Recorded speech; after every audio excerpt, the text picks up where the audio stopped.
Hi, everybody out in YouTube land. What's good tonight? Hi, everybody. What's up? Oh, my creaky old chair. We're going to start out with that, hey?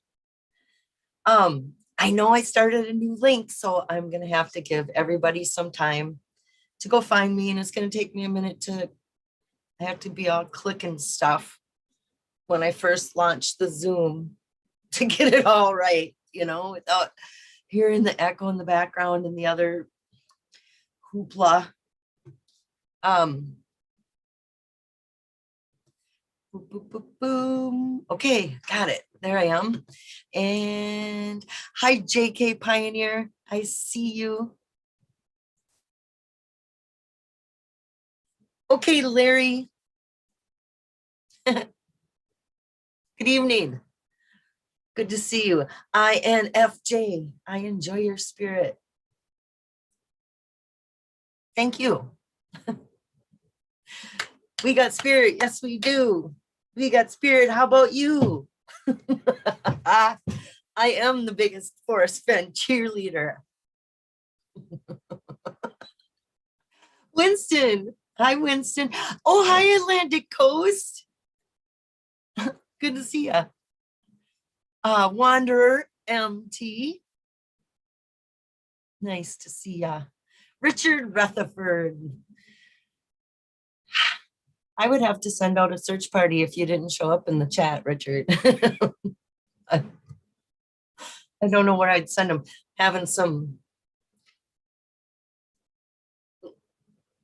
55 calorie Budweisers. I got them in my little Playmate cooler. And I shoved one of those. I don't know. But yeah, this is what I'm drinking tonight. I didn't even bother to pour it in a glass. Whatever. Let's just roll, huh?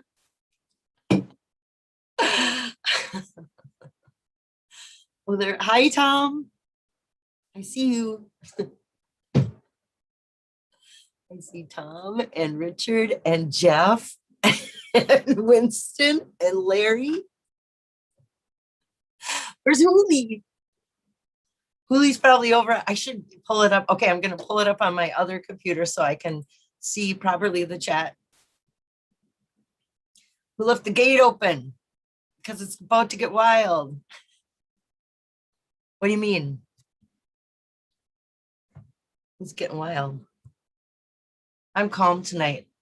I was all crabby. I'm so sorry. Davio, are you in here? Davio. Where's Davio? Here's this for me.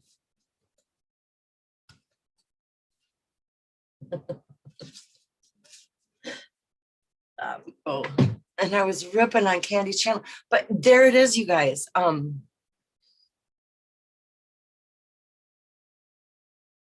It's like I am disabled with mental illness. That's what I really am. So I have a disabling mental illness, and everybody knows it. Everybody, maybe not everybody in here. Hi, Gallatin Ghost, but most people have been watching me because I talk about it all the time. I have post-traumatic stress and disabling. Like I get a disability check for it. I cannot work, and the reasons I cannot work are like, for instance, my behaviors on Candy's show. Like who knows what in my atmosphere triggers a panic war. I mean, it's like this, it takes over my brain, this panic of danger, the fight flight thing. I live in it all the time. But it could have been anything. Like it could have been a TV commercial playing a song that hit me, just a little blip of a tune, or it could have been a loud motorcycle, a ripping motorcycle. That instantly is like a shock to my system when I hear a loud vehicle or a loud ripping truck. So, and the aftermath of having to go through that is a raised blood pressure and a panic. And it's this fight flight mode. And I get into this like, and it's so hard once you've got into that, you got, who knows how long it's going to last or how long it's going to take before you can get your way out. And in the Forest Fen treasure hunt was my place for that. It was like, oh my God, I can't, I need to go into Fennhaven. Susie Fennhaven, hence the name. So anyway, TMI, you guys, but I am trying to kind of a little bit justify I get a mean spirit, and I know I do, but there's no stopping me. Just because I'm aware of it doesn't make me any more. The filter's broken, hey. And I wasn't even, it's like, and I think beer help this this is like low dose of alcohol, I think helps bring that down a tish. That was in the middle of the afternoon last time I was having a big tizzy. And so it was, it's like alcohol was not, I'm not, but I probably should have had a beer and I would have been fine. I don't know. I'm working on that recipe. Anyway, here we go. Whew, there's a lot of, escapism by a lot of people in the chase, and not just, I think people can relate to that whole thing. Oh yeah, I was looking on here, and I also have ADHD, by the way. God, I am a hot mess. And so I'm an easy target too, because I'm easy to pick on, because I readily admit it. Whatever. Gonna pick on me for that makes you really big, So I mean, I don't care. I should care more than I do about what people think of me or my actions at the time, because it's like I don't care filter is, once that's flipped, it's like, ooh, I really don't. And then later it's always these, clean up on aisle 5. Now what did I do? My mouth is flying. Okay, enough. Susie Fennhaven, you are Susie, Princess of Fennhaven. No one can be you but you, and we love you. Thank you, my king. Oh, I know. It's let's not, this is Fennhaven. Okay, here I have to do the Fennhaven arms.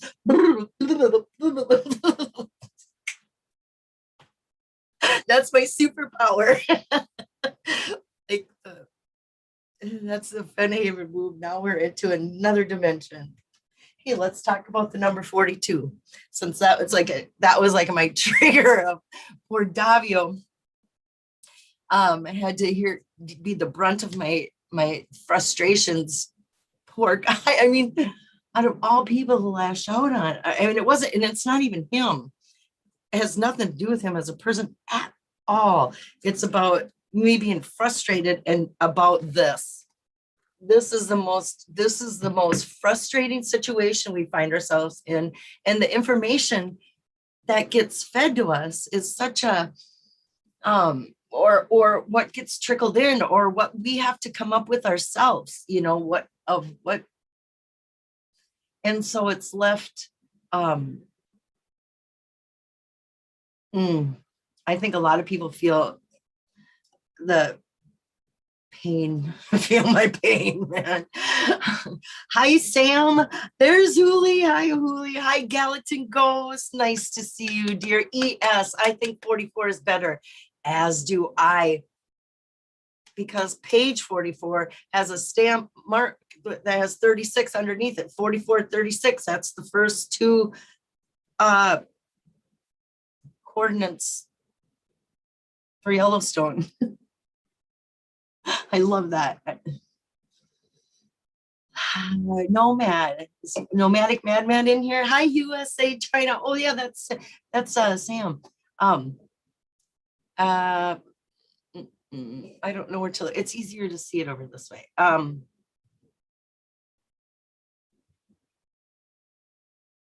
Yeah. Backyard barbecue. How's it going? Hi, David Crump. Good to see you. Did I miss anybody else? Okay, you guys. Cringes. What's cringy? What did I do? My whole life is cringy and cheesy. I like a level of cheese. I don't mind it. Wyoming is a 44th state. There's another. Okay. I'm gonna drink a beer and then 4 of his friends too. Good on you, David. Join me. Yeah, let's do that. Okay, so I am gonna, but for the sake of Davio, because okay, let's see what there are legitimate things that lead a person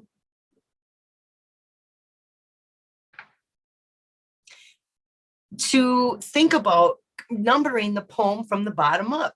You know what? I've listened to that confirmation bias video by Jack, and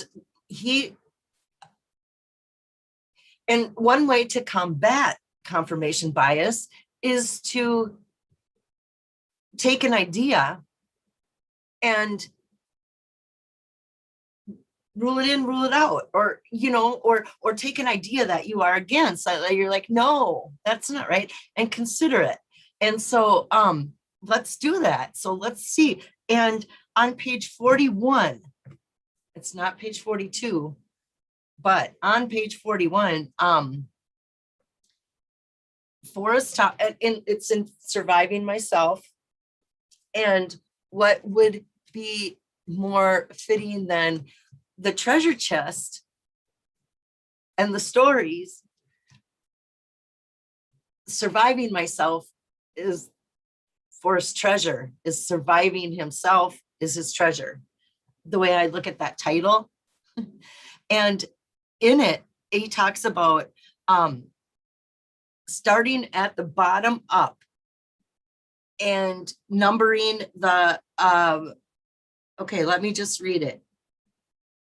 Okay, so it starts on page 40. And it says, June usually hung out in the kitchen with mother and listened to Your Hit Parade on the radio while preparing supper. It came on at 6. So it's 6 colon 0 0, and it's not 0 0, it's 0 0. It's the O's, right? On Sunday night, and it was seriously suspenseful for them, right? The 10 most asked for songs of the week were played, starting at the bottom. As a crescendo built, everyone guessed which song would be number 1. So, okay, so you could, in abstract thinking, go, okay, start at the bottom and count up.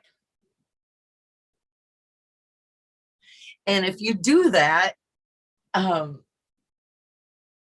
answers, the word answers is number 42, and the word the is number 41. And that's Davio's point. Please don't encourage them 42. I don't know what you mean. I'm in Fennhaven. Don't be.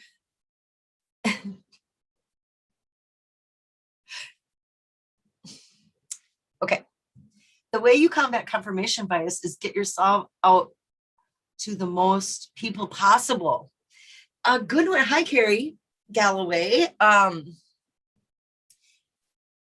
Yeah, let the community like piranha it. And because Forrest, the actual real thing is going to be like, oh, it's going to be obvious. It's going to be like, I think it's going to be, we're going to know it when we hear it. And it's going to, we're all going to get it. It's not going to be, and so pushing it, making it fit where you don't, it's hard to,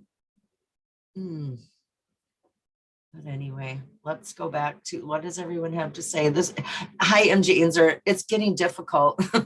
What? Listening to this crap again. Oh, the little engine that could. Oh, hi, Tyler. I don't have a Zoom link. I'm in here chatting myself because I need to steer the ship by myself a little bit and then see what happens and have a few beers and just see. Hi, Jeff and or J.N. Schultz. That's a hard name to spit out. Eugene, did I say hi? RF. Oh, hi, Redneck Express. Good to see you. What's up? Cheers, Davio. Hi, James Casey. Two Stream Susie. Oh, yeah. Crap. What's going on over there? Should I just leave it up? Whatever. I mean, I don't know what else to do. Because Zoom, I can't, well, you guys all know. God, aren't you sick of this broken record? Are you guys going like, oh, Susie?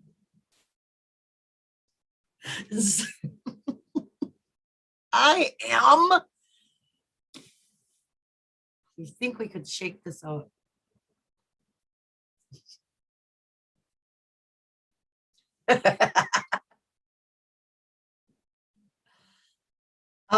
Tom, ooh, reverence for wood. Now you're speaking my language, Tom. Mine is right here. Or it was right here. Oh, it's buried in all my crap now. Here it is. This.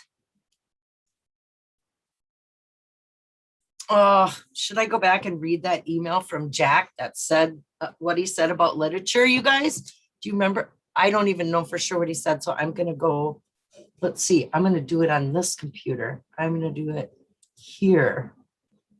And, oh, it's this email. This.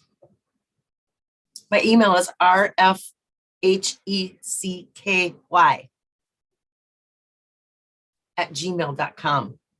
By the way, I should type that in every now and again for people. Jack.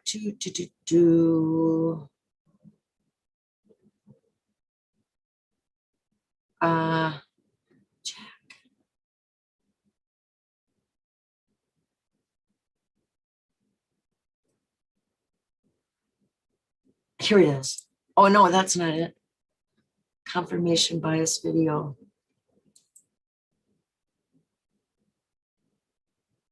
No, oops, not the right. Because, well, I sent Jack an email talking about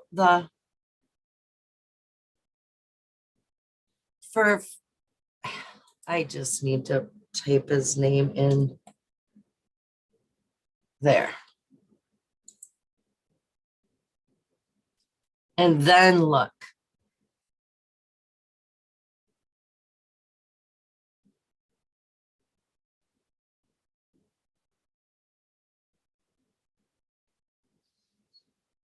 Huh.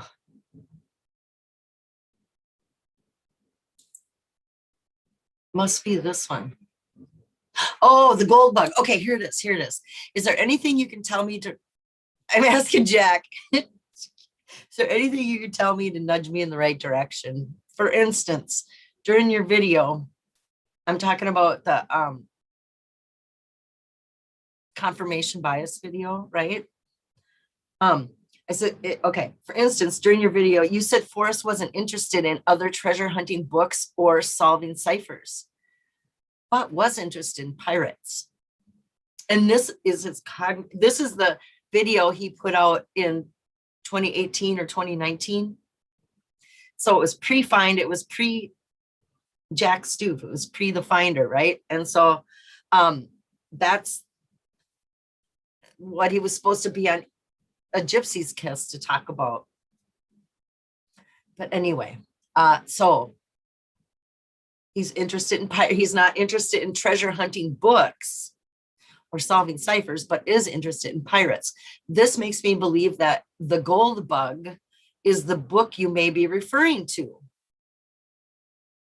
because that's a treasure hunting book about pirates, but it's not necessarily a treasure hunting book. It's a book about pirates and Captain Kidd's treasure, right?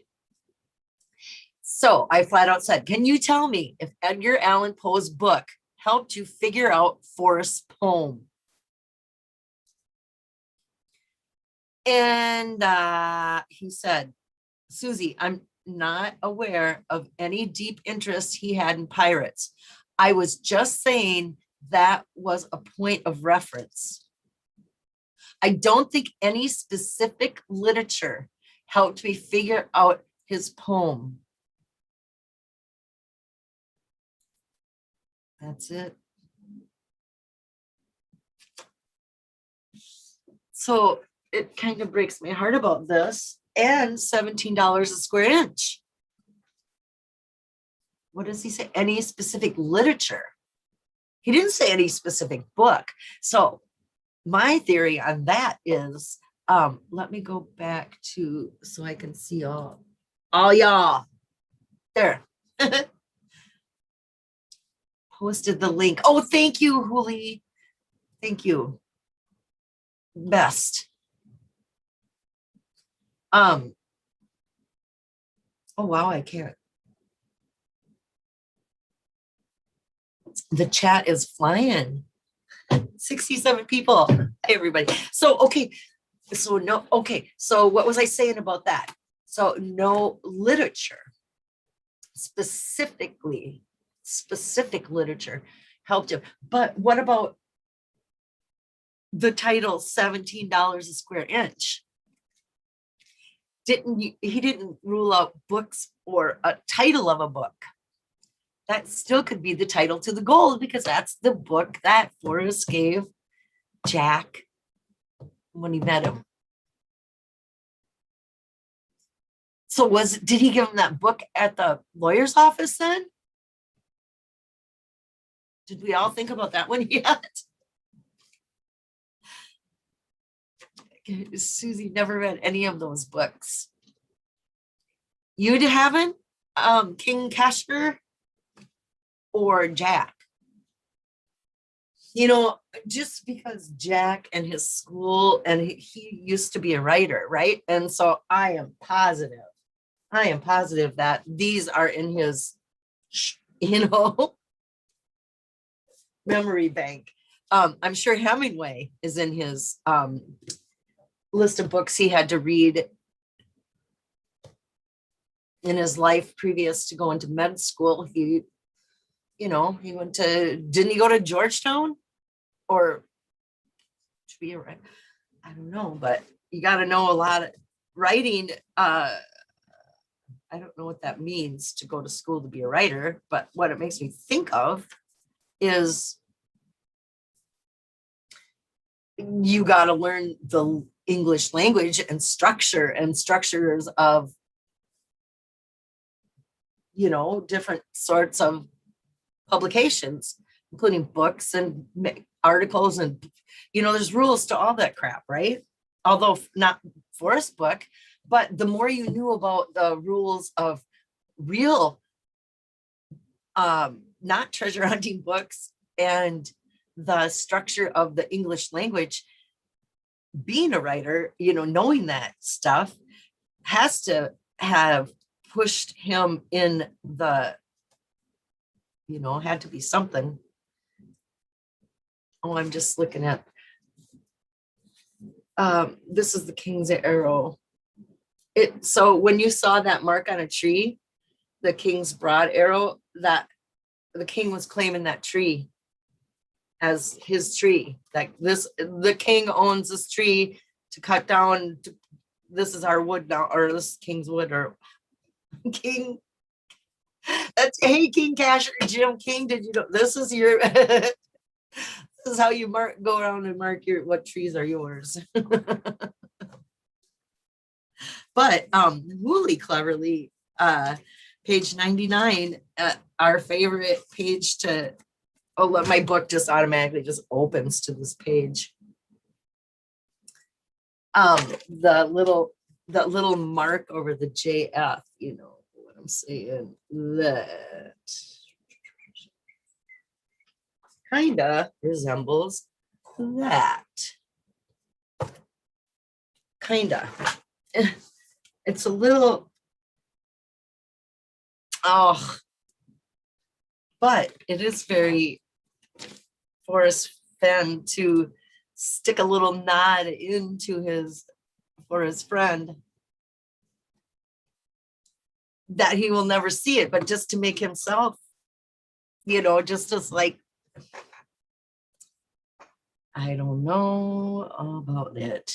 Oh, this page, page 98, is, you have to know, is a great big piece of Scotch tape holding it together, because I flipped to this page so many times that I must have been ripped the page, right? Okay. Yeah, and this is a double X page, XX 99.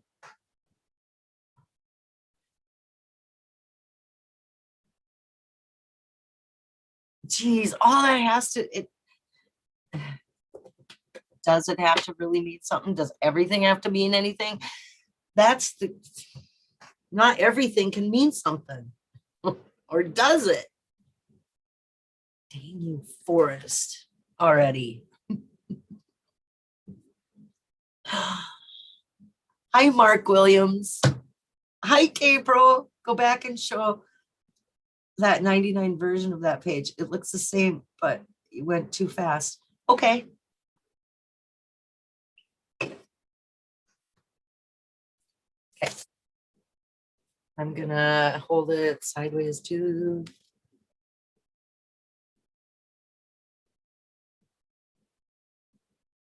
See it? So if I, you know, it's kind of a flattened version of that same thing. Oh, there you go.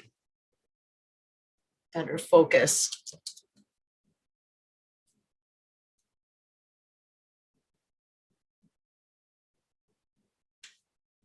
I'm just trying to, I'm just looking at it to see if that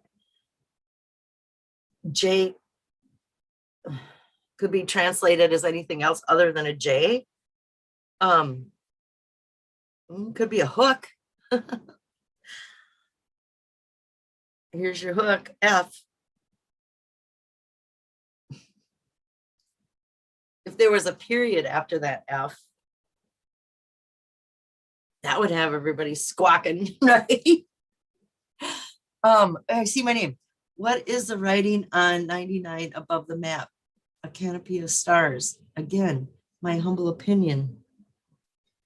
What is the writing on page 99 above the map? I don't see a map. Oh, you mean the just the illustration? Stars.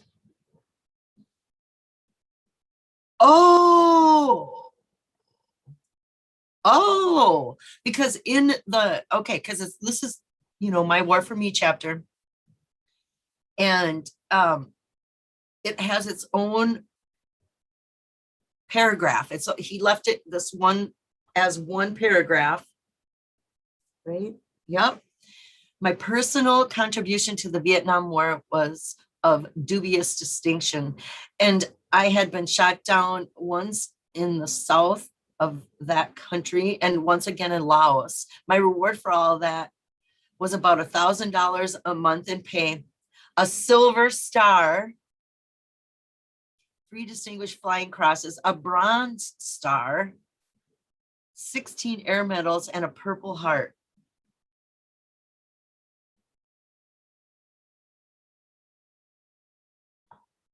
Two South Vietnam pilots ran up and handed me a small box saying, "We want you to have this." It was the Vietnam Cross of Gallantry, their country's highest medal, although it wasn't officially presented.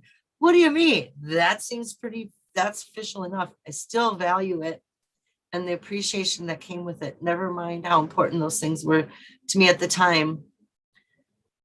They later added up to a big empty.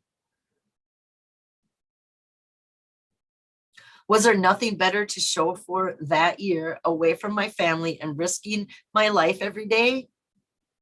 Maybe so.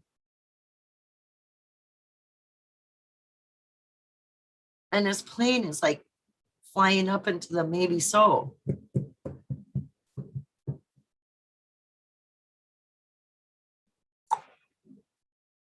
So he's got silver star and bronze star above.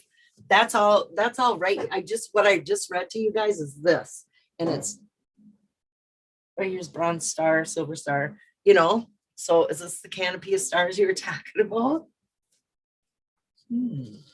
Interesting. But Jack alluded to in an email to Chase and Indy. Is she in here?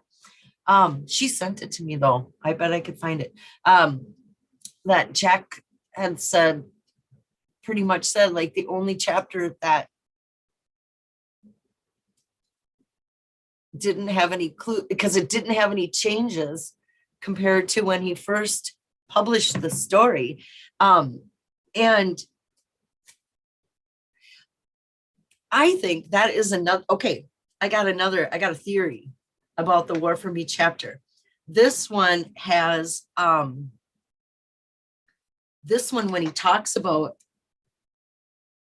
some of the numbers in here are actual numbers. And I mean, by that he used the number 1 on the keyboard and the 0 on the keyboard and not the letter I and the letter O. Instead, okay, right here it is on page 83. Two instances of using the real number instead of replacing it with an I is that it's KC-135 tanker. Topped off our fuel tanks and headed for the target. Each of our 4 F-100s. And it's F dash, a real 1, 2 real zeros, and an S. There's no apostrophe. It's just F-100s with a small s, small case S. And then goes back into the chapter just a little bit further down. It says it was 1755. And then in parentheses, he has 5:55 p.m. So 1755 is the military time.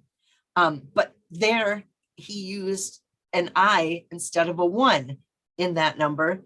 And you just keep reading that. It was 1755 and then 5:55 p.m. when I ejected from my crippled F-100, and that 100 is actually the real number. And this is the only place in the book that you can find that anomaly of, and the colophon, or this page where he says 100-pound text. So are we looking for those 100, the real number 100s? Because there you go. Something I noticed. And oh yeah, why that though? Why? Could it be that this was the War for Me chapter was more of a cut and paste situation? Because it was all, like he sent the file or it was on different,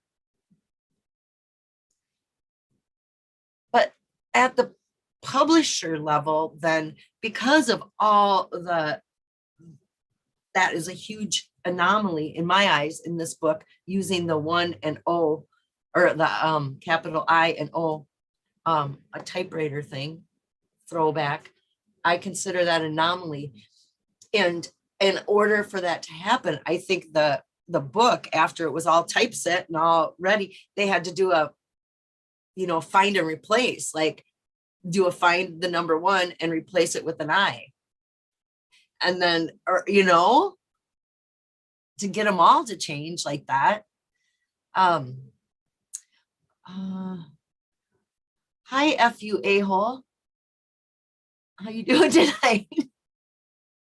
Please look into this cipher thing again.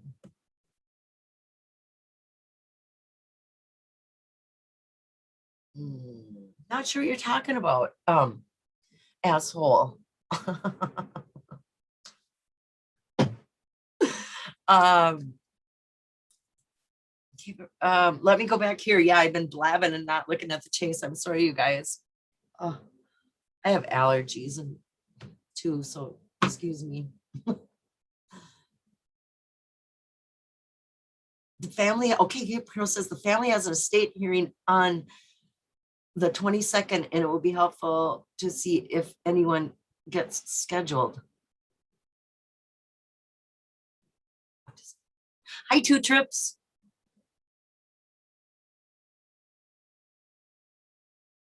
Hi, Sweet Pea. Nice to see you. Sweet Pea says, if a pilot was going to give you an exact location, he would use a heading and the number of miles. Oh.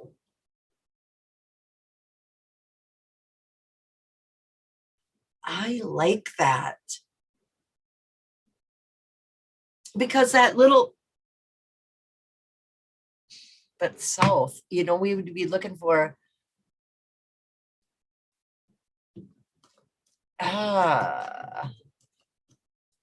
interesting. That does get my wheel. Thank you for your comment there, Sweet Pea. Made my wheels turn a little bit. Have to chew on that. That's right, because there has to be something, I was using my map app, just Google whatever. Just the other day, went to a place, I had to pick something up, and I got into an area that I was unfamiliar with, and I just thought, I'll figure out my way back to the freeway, right? And I'm dyslexic. I can't find my way out of a paper bag. What made me think I'm going to find Finch's treasure? But I can't even leave a shopping mall and point in the right direction. But anyway, it has to be like, okay, go, and it's like, go east on Kenwood, take a left on Kenwood, go east for 5 miles, or so it has to be some sort of, isn't it gonna have to say go here,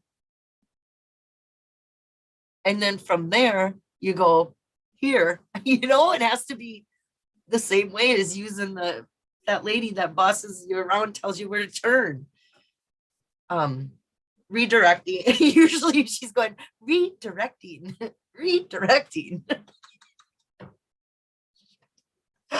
I'm the worst, you guys. I don't know why anybody would.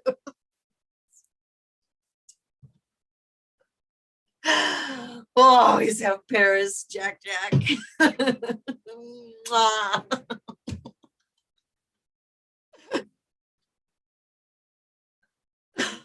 Oh man alive. Okay, I need a cold one out of my little yard sale cooler that I bought just for this occasion. Okay. Ooh, it's nice and, it's from a real cooler. It's got that going on. Realize. Okay. Oh man.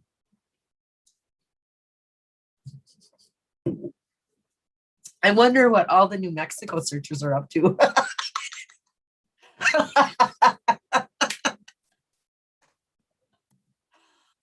Oh. Not listening to my babble, I'm sure. Oh boy. Hi, Tim K. Hi, hi, sweetheart. I think Susie started drinking before the show. I did. I had one of these, uh, this peach, one of these things before the show, and then that beer, and here's this beer. So no, not too much, just a tish. Okay, David Crum says, in my opinion, 99 is important because it shows the ground broken into sections, like on forest map blocks. And the graveyard was a few blocks north, and then it was row 4 or block 23, row 4 or row 4 block 23, where his row 4 block 23. The epilogue, last page. I wish I could have lived to do the things I was attributed to.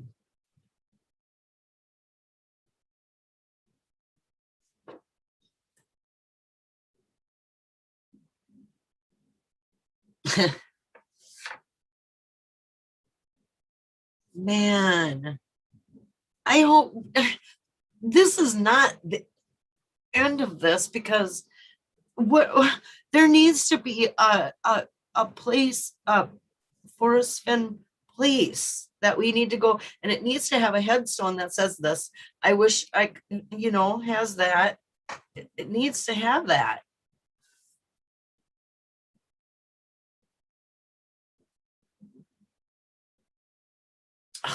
I got big ideas of what it's supposed, the tribute to Forest Finn is supposed to look like, and no, nobody's asked me. Damn it. Oh, okay. I also, Sweet Pea, the number of miles in the poem, it is the number of miles is in the poem. It is 33. Okay. How how'd you do that?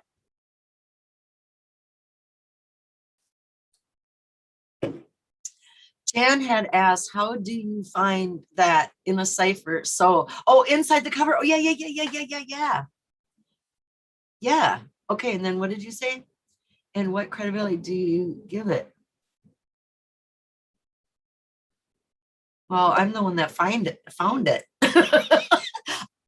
As far as I'm concerned, or as far as I know, I'm the first one that ever blabbed my mouth about that in the cipher thing. God, that is good. I need my other book for this, because this one's so crappy. We're out. Here's my little piece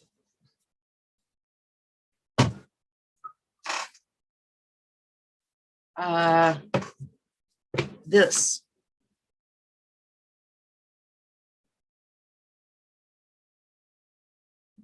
It does say it in the cipher SO, and then it goes M, because it's talking, or the tape ends. There's like 1, 2, 3. There's like 4 borders right there, and this is what I talk about, you guys. His ID card. And if you go follow this tape line down, the letters that are highlighted that are in the dark area of the tape spell out in a cipher so. Well, kinda, because that you have to use your imagination for the R, because it cuts through the top of an M. So it's like if you just take the top of the M in a cipher phone, is what it really says. But if you use your imagination, it says in a cipher. And there's an X, because it says sex, M, right, is the first thing on the ID. And so there's an X in sex, and there's an X in Texas. There's 2 X's on this ID card.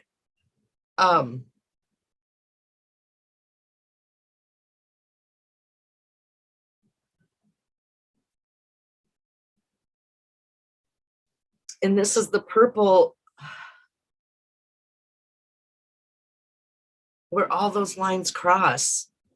And it does point, and it has these weird, you know, why is it going through?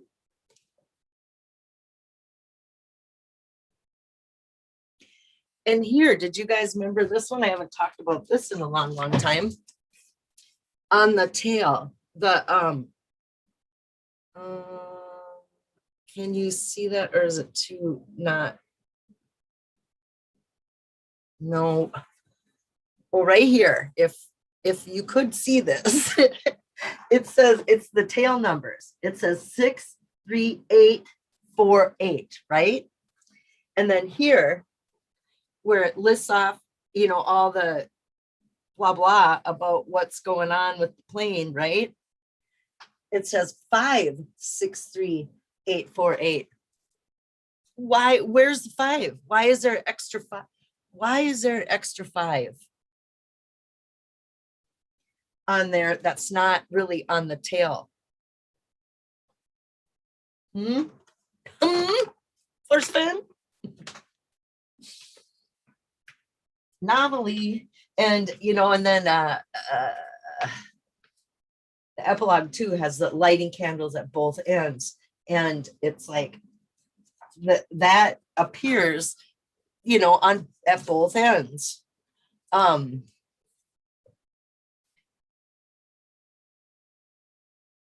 Also, you know,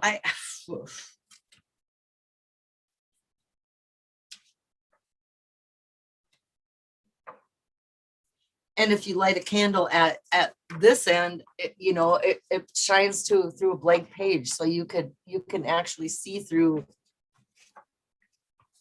And it's the same in the front, you know, if you shine it through this, it goes on to this blank page. What, you know, has anyone ever done that? played that scenario? Wait, I need to get, this is a good book. Oh, the one that or I mean, is the one that I have all my, that I wrote. This is my workbook. That's what I call that. This is my reference. This is my workbook. This one isn't ruined. Glad it works out so much. Save the yogurt. Who's saving yogurt? What's the deal? What am I missing? Well, I have a cipher and it contains so.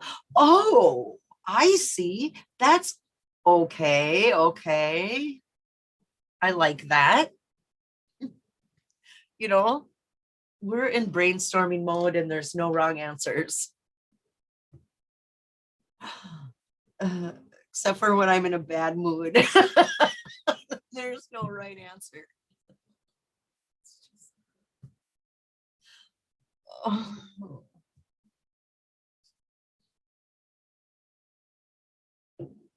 I have a cipher and I've been banned out of 6 out of 7 YouTubes. And now we are finding a double confirmation of my cipher. I'm afraid this is it. Are y'all ready? Oh, I couldn't be more ready. I couldn't be more ready, asshole. What does the cipher say? Spill it.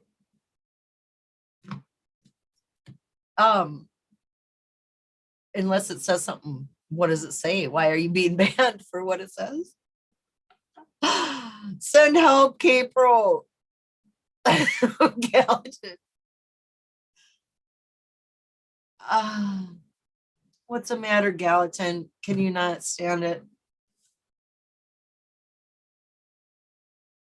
Oh, hi, those rocks. Overrate the complexity much? Check Jackson. When people realize there were 27 places to find and not just 9 things, we'll get fun. 3rd book on time. Sounds like you have an interesting theory, Dennis. What if there's only one line? Mike told me no, and the guy doesn't like me. I need reinforcements. What do you know? What are you guys talking about? Google challenge for being crazy. It should have been mom. Doug Carver says, don't understand.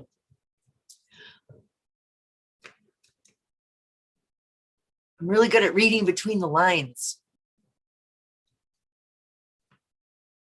Some searchers overrate the complexity of the search, knowing about foot-pounds, Bible verses, charts, graphs, formulas, codes, ciphers will not assist anyone to the treasure location.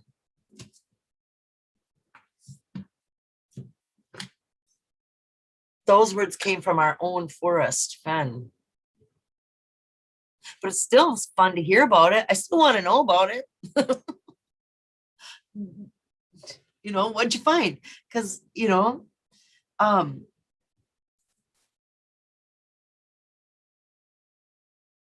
Susie, no, I really can't. Okay.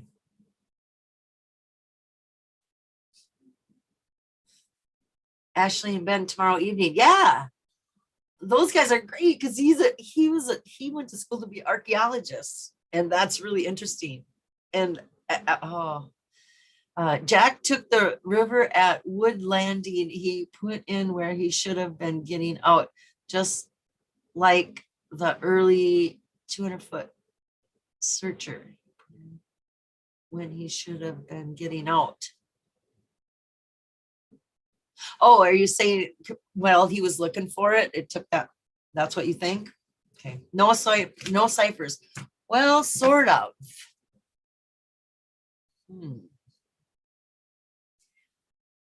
I can't stand unsolved mysteries. It must be solved. I know.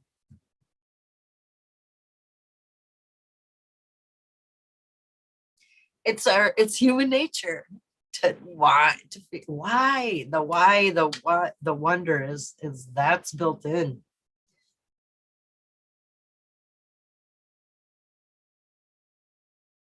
Sweet pea, I did unearth a stone and found the most crucial clue to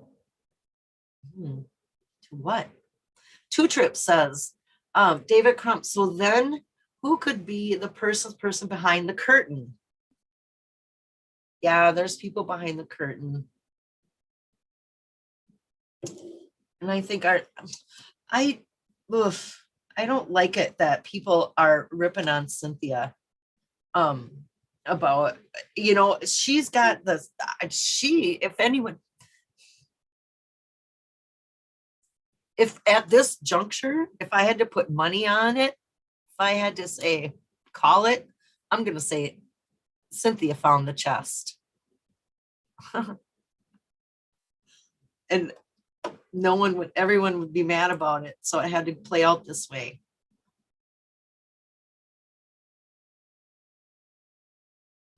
And I think that Cynthia, that would be awesome. Cynthia is the perfect person to continue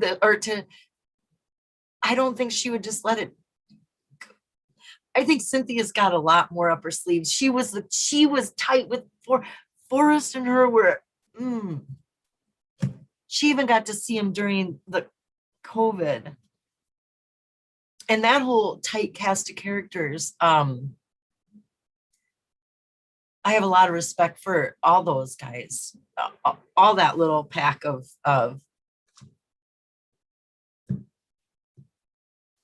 what I don't like is I don't know that we don't get to know that everything is like so zip, you know.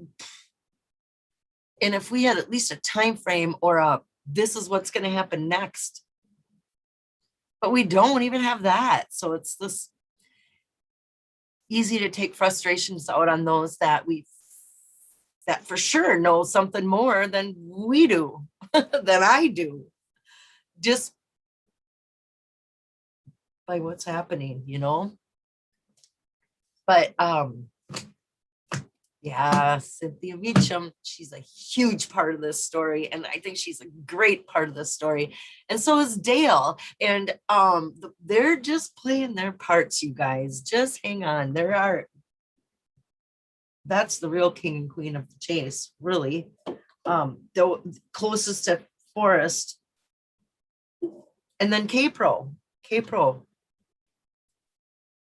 She's if those are king and queen, then Capro is princess. And so is Candy.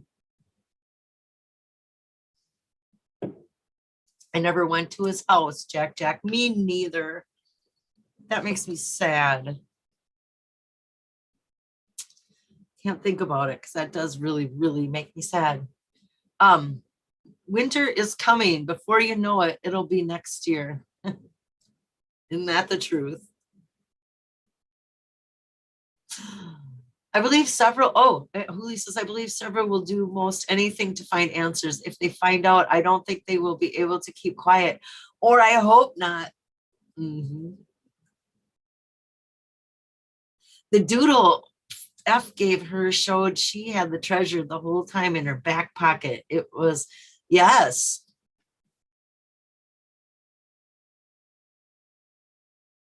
Shiloh spilled the beans. We all will all be known for what we did. Nomadic Madman Suggester.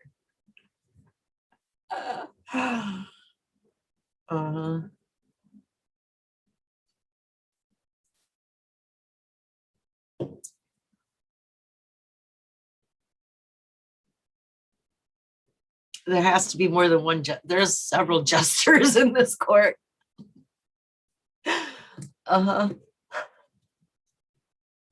He probably only had the principals to his home.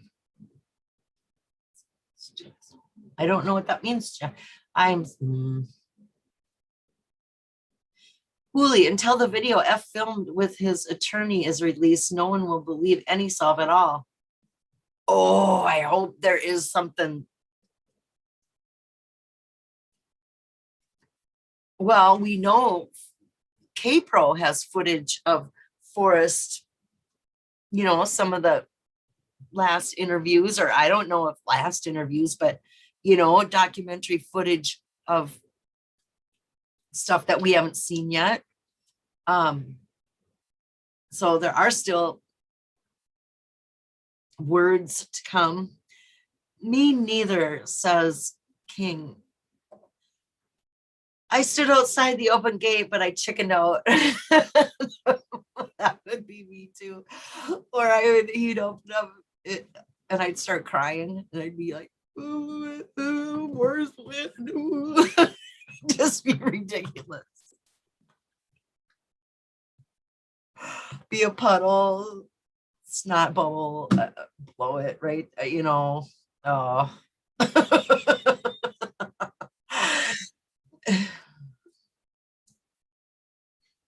My dad, who is Romanian, told me a legend of a man who destroyed his whole home looking for a cat supposedly stuck in some sort of bad luck omen. It was never there, only imagined. Mm-hmm.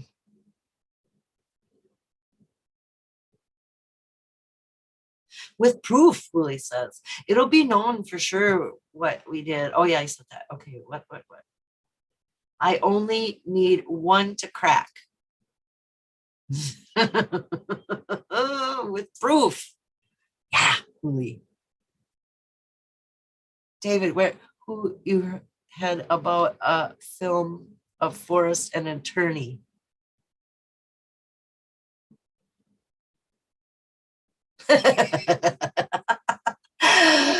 Yeah, is that a real thing? I mean, it sounds feasible to me. A bridge on the river Wye. Catcher in the Wye. The only clueless. Hi, Lucky Digger. Hi, Mario. Susie, hi. Sorry, late. Sleep hijacked me and knocked me out. I scraped its grass and followed the light. It's got to be 4:00 in the morning. Where you are? Good morning. What book is that cipher hint in? Susie Fennhaven. The Thrill of the Chase is that cipher hint, asshole. It's straight from The Thrill of the Chase. Front page, it's on the front and back. It's on both ends. It's in his identification card. It says it in his identification card, asshole. I mean, here's how you identify it. It's in a cipher. It says it along the tape line.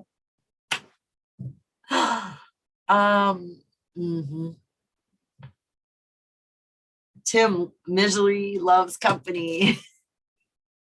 Oh, I hope you aren't miserable. Don't be miserable. We're all, well, this is miserable. I am miserable. I guess we are.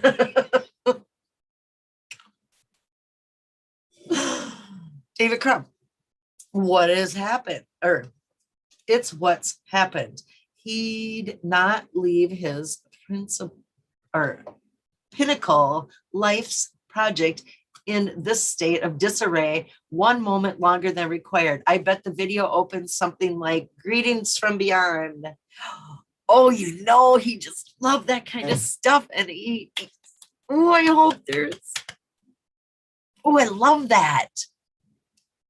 So, asshole says, I have another cipher hint from a book. I will cite your work on that. Okay. Wow. Yeah, Thrill of the Chase, the in a cipher, so S-O. On the floor laughing, a-hole, says Mark. Sam, what did Sam say?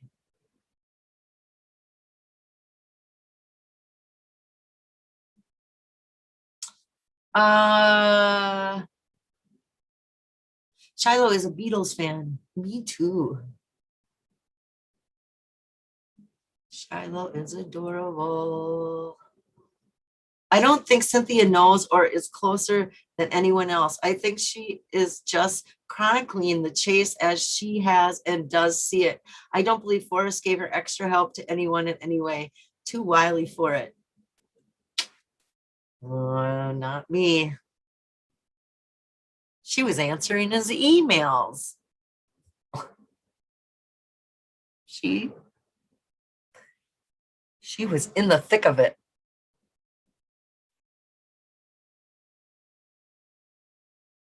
OMG, more fuel for the blaze. PayPal Susie yet. Oh. Thanks, Eugene.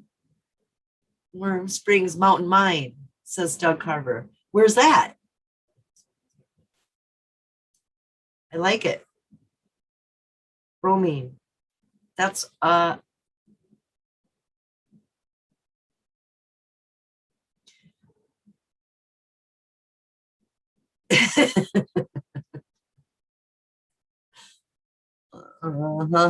okay. Look at the color. What did he say? Oh, yep. Look at the color of his hair on the ID. I know it says brown, capital B R period. Stands for brown. It's missing the OWN. I also, Homer Brown could be B, capital B, row N. You know, B, row N. A map, you know, like, what do you call those maps? Forest Service maps, or, you know, oh God. I'll shut up. Shut up. Okay, what's going on? How many people are in here? 72 people watching. Wow, one of my eyes won't open.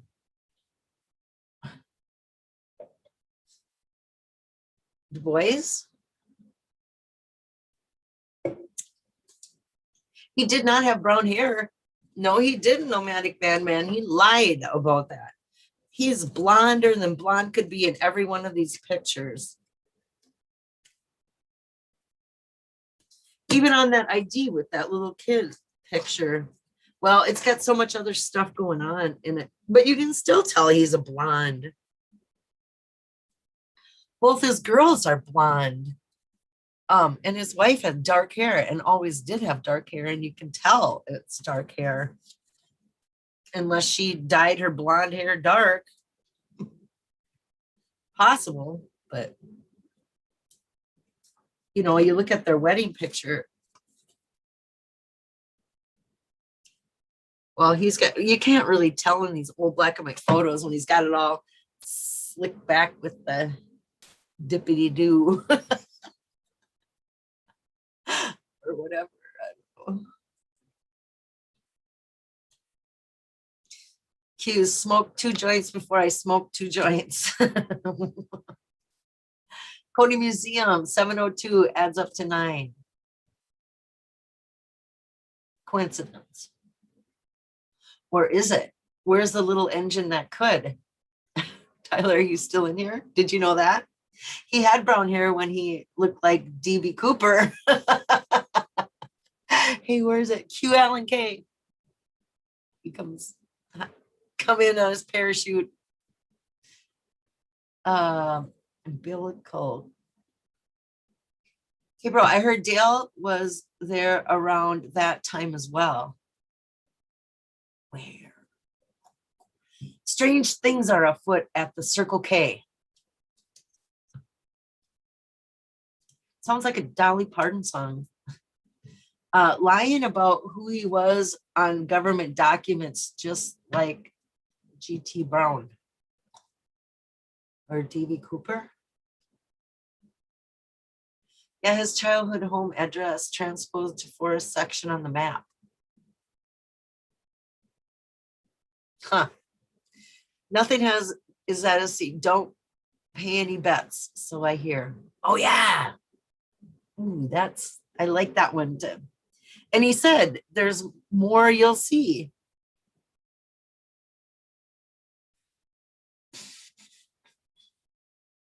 One, 4, 1, 3 adds up to 9. Oh, good one, Eugene. And that's one where the address goes through that the stamp, and that stamp is on the wrong page. Well, it's on the opposite page of all the rest of the stamps. You know what I mean? It's his brother, my brother being Skippy. This is what Eugene speaks of. And this is what I talk about. But it's all the other postage, or, you know, postmarks are on the page with the title of the chapter title. And this one is on this page. So is this 9 then? And so, okay, so, and it's almost like it's in that circle. So clue 9 is June, and then you know what the date is on there? June 5th, the day Jack found the treasure and called Forrest and said, can I take this? And then he goes back on June 6th and gets it. Friday, June 5th is the postmark under that North Main. 9, so you could do 9 North Main. Eugene, are you saying the Cody Museum, or is their address on North Main? On North Main Street? I have their Cody, their tourist thing.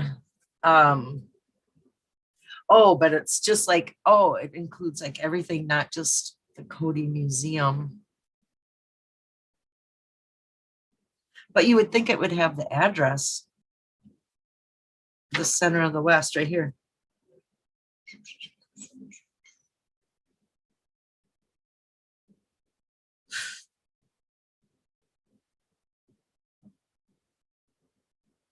I think Forrest wants everyone to go see this, you know, and go to Yellowstone.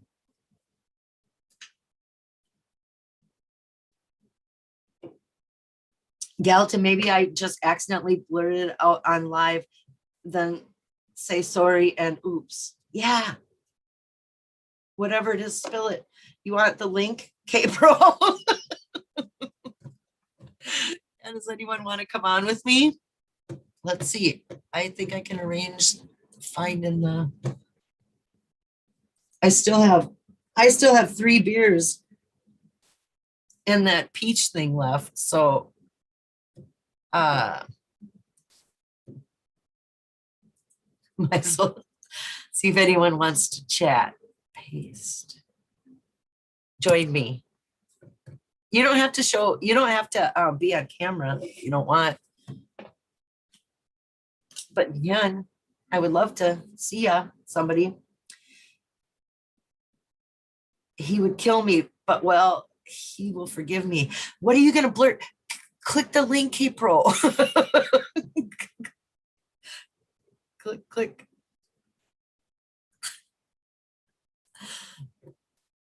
Is it Mike that's going to get mad at you? Oh, he loves you. You could get away with anything. Blurting stuff out and going,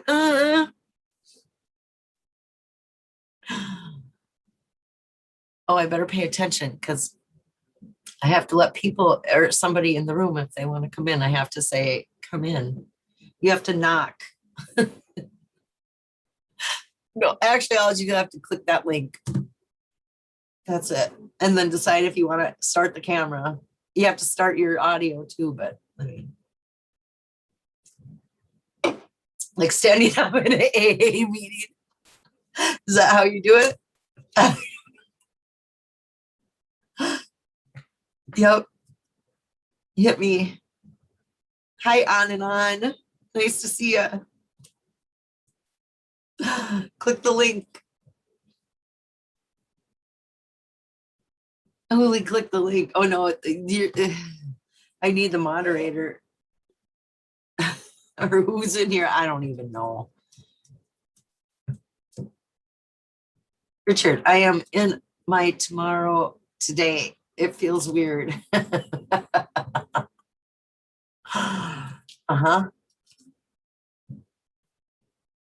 Susie, I'm here just to see and hear you giggle. Hi, Doug. Oh, look, 5 Leaf's gonna come in. Got him. That's F you asshole in the chat. He wants to talk about the cipher thing. And why not? Hey, all right. Hey, how's it going? Wow. Good. We don't have to talk about my shit. I'm just interested in everything. I just want to see what we get into here. That's us too. There's so much. Exactly. There's so much shit going on. I just can't freaking believe it. It's like, wow. Oh my God. Oh my God. I don't even know what to say. I don't ever talk about other people. So that's out of the way. No worries there, boy. A lot of them should worry, but nah, no. Got better things to think about. Yeah, what about your T? Okay, your cipher thing in the book, it's got to be said. Well, I had the cipher. I'm the one with the cipher. It's so incredible to have another freaking cipher hint, and it's out of the book in the covers. What is this? Is it backwards or it's like? No, it's straight up. It's along the tape line. It's along the line. Oh my God. Okay, in that ID, I got it. Yes. In that ID, there's a tape line. It says if you take that, each letter is highlighted. You know where it's describing things along that. Mm-hmm. I checked that book out twice too. Oh my God.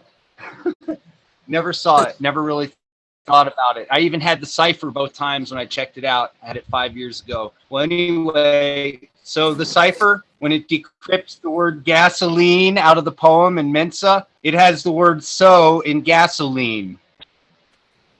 So that word so is gasoline. So when you plug in this 8-number string in the poem that I found, and the poem tells you to find these numbers as letters, you plug it in, The first line generates the word gasoline using all 8 letters. Then the poem, the decryption weakens as it goes left to right, top to bottom. The strongest word is on the top. He said, decipher the poem. You have freaking cipher in the book, the ID thing. Amazing. And it says so. Amazing. Amazing. So anyway, I'm so happy. I needed this today. That's my big whatever. Well, yay, So, good for you. wow. Isn't that fun? The aha moment, no matter what, If an I aha get- moment is like that. It's a dopamine rush or adrenaline or whatever it is that gets us all. Exactly. Why we're all treasure hunters is for that little dopamine hit of, oh my God. Yeah. If That I get the works. solve, you are a major confirmer, contributor, confirmer of stuff I've had in the cipher. So that might be worth something. Who knows? Who knows? That's wild. Might be something, but until proven otherwise, whatever, you get to hold on to whatever your treasure is that whatever you found gets to be legit. Anyone notice I know if that, anybody was telling me, yeah, go ahead. I'm just reading the chat on and on. Says anyone notice that all the men are sure of their solves and all the YouTube women don't have a solve? Why is that? I don't mean it's a bad way, just odd. Well, I know of about 9 other people that are sure of anything. About maybe 9 at most other people that are absolutely sure for whatever that's worth. You know, I'm sure that if you took the top 10 sure people, the solves would be drastically different. You'd see something amazing versus others that are like, whatever, I just want to hike, I'm sure, whatever. You know, that's where we're at. I think this thing is coming to a close soon. And I don't think it's going to be what Netflix thinks it'll be or any of that crap. Okay? None of that. I can't wait to see whatever it is. I can't wait. Oh my God. Oh my God. I know. And so is your cipher thing that you're just oh my God, an aha momenting, is that lead you to Wyoming? Is it someplace in Wyoming that it does not. No. No, it's Browns Park, Colorado. Yeah. There are 3 Browns. Browns. There are 3 capital B Browns in my solve. One is virtual, as in hold that thought. The other is word play. The third one is to the ground. Okay. Well, I'm getting some tea, but I can hear it talk. Okay, go ahead. It's one of those. It's one of those things. It's like, dang, you know, we agreed to tell everybody it was found in Wyoming. You know, just the wording of forest, it left the door open for people to still look for it in other states. And, you know, I know people that are just as positive that it's in New Mexico. Oh, hi, ES. I'm going to let you in. Wow. Hello, are you there? I'm here. Is that person there? I don't know. Did you chicken out, ES? Eric? Maybe. Yep. Okay. You got your tea sorted? It is Holy Ghost Creek, Taro, New Mexico. Rio, New Mexico. I've got a beautiful, you know what? It's not true. Who was saying that about women, the girls in the chase don't have solves? I've got a beautiful one in Montana, and I can scrape one together in Angel Fire or area by the Vietnam Memorial, that situation. So I do, but neither of them are in Wyoming. So, okay. Oh, here comes Eric again. He's going to give it another, or ES. I had a Wyoming. I can pretty much take what I've shared and put it anywhere. I can design Okay. anywhere you want to put my stall. And so after all that, I had to do something that was vastly better than the rest of it, and that's what I did. hi, Eric, or ES. Are you ES in the chat? I think, right? Yes, are you Eric Sloan. Eric Sloan? That's right. Whoa! Hi, my husband, Eric. Oh, you got me there for a minute. I wish you Hell were Eric yeah, Sloan. man. Oh, That'd be awesome. I've been trying my hardest to find where Eric's first cloudscape has vanished. Where did it to. end up? I contacted the Amelia Earhart Museum. They gave me open access to all their files, and I've also spoke to the people at the Eric Sloan Museum. Nobody knows, but I think it burned up. You know, when they had the fire in Rye, New York, they had a fire at George Palmer Putnam's place, and I think it burned up. And that's Amelia Yes. Earhart's husband. Right. I think that was the demise of the painting. Wow, what a fun Yeah. thing to go track down. Yeah. Man, if that ever showed up, that would be, Well, I've tried to find pictures of it in their house, and that's just like a needle in a haystack. There's no way.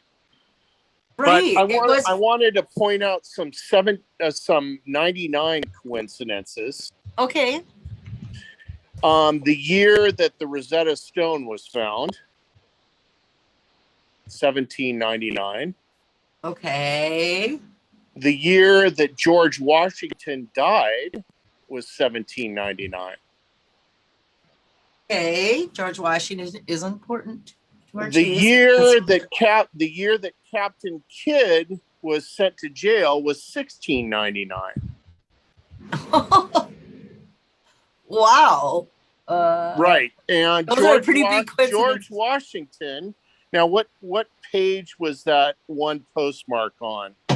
The one that's on the wrong side. Right. The Skippy and Me chapter. Right. That's page. Why don't I know that off the top of my head? 51. Like that. It's right before Long Ride Home. Yep, it's on page 51. Yeah. George Washington was 51 when he died. The person who discovered the Rosetta Stone was basically Napoleon. He was also 51 when he died. Coincidence? Perhaps. Perhaps, right. Yeah. I'm sorry. I'm throw that staring out there. I'm just staring at page 51, and thinking of all the different Well, and it says June 5th, right? Yeah, it says 5 June. So it's Right. like 5-6 months. So it's a fifth day, 6th month. So it could be 56 could be inserted there. Well, do you know what June 5th is? D-Day. And it's the day that Jack supposedly found the prayed, treasure. I prayed for D's and nobody listened. God. And that war connection, Just interesting coincidences for your audience to chew upon. I just cracked another beer. I'm gonna look back at the chat and see. We all agree to disagree. On. Yes, Huli 50. Now you're catching on. I wonder what's going on. And what's funny is I've discovered things even recently as last week, having spent 5 years looking at the thrill of the chase and doing reading. I discover new things to this day. It's crazy. It's fun. That's fun. It the is. discovery is the fun part, I enjoy it. My solve is an exact location in Wyoming, and it's near the Madison. Sweepy, click the link. Come on and talk to it. Tell us about it. Or are you protecting your? Because some people are still, protective of their information that they found. Everyone's got a different approach to this, and everyone, what something's bringing us all together. There's 76 people right now watching, and it's the thrill of the chase, Susie. It's the thrill of the chase, isn't it? And even our chase it doesn't feel, although it's officially over per se, it doesn't feel over. And I don't think until we get answers, it's not going to be over. And even though, and just wait till we find out what's next, it might be something that makes us talk even more and gets us, I may never shut up about Forrest Fenn and Eric Sloan, I don't know. Did you know that Eric Sloan painted numbers on airplanes at Roosevelt Field? Yeah, I did. And that's how and then he would go fly with those people. That's how he flew with Wiley Post and but he just talked his way into like, okay, I'll, and then he just loved flying in the clouds. It was like and then he found Forrest, like him and Forrest were like two sweet peas in a pod, those two, and loved to fly. And so Eric being his co-pilot, or not a co-pilot, but flying with them, that those two imagine the life of Eric Sloan, where he was basically at the epicenter of where air like started. Yes. I mean, Roosevelt Field and that whole area, there's a museum to it. That's where everything started, where all the major, that's in fact, Lindbergh flew out from there.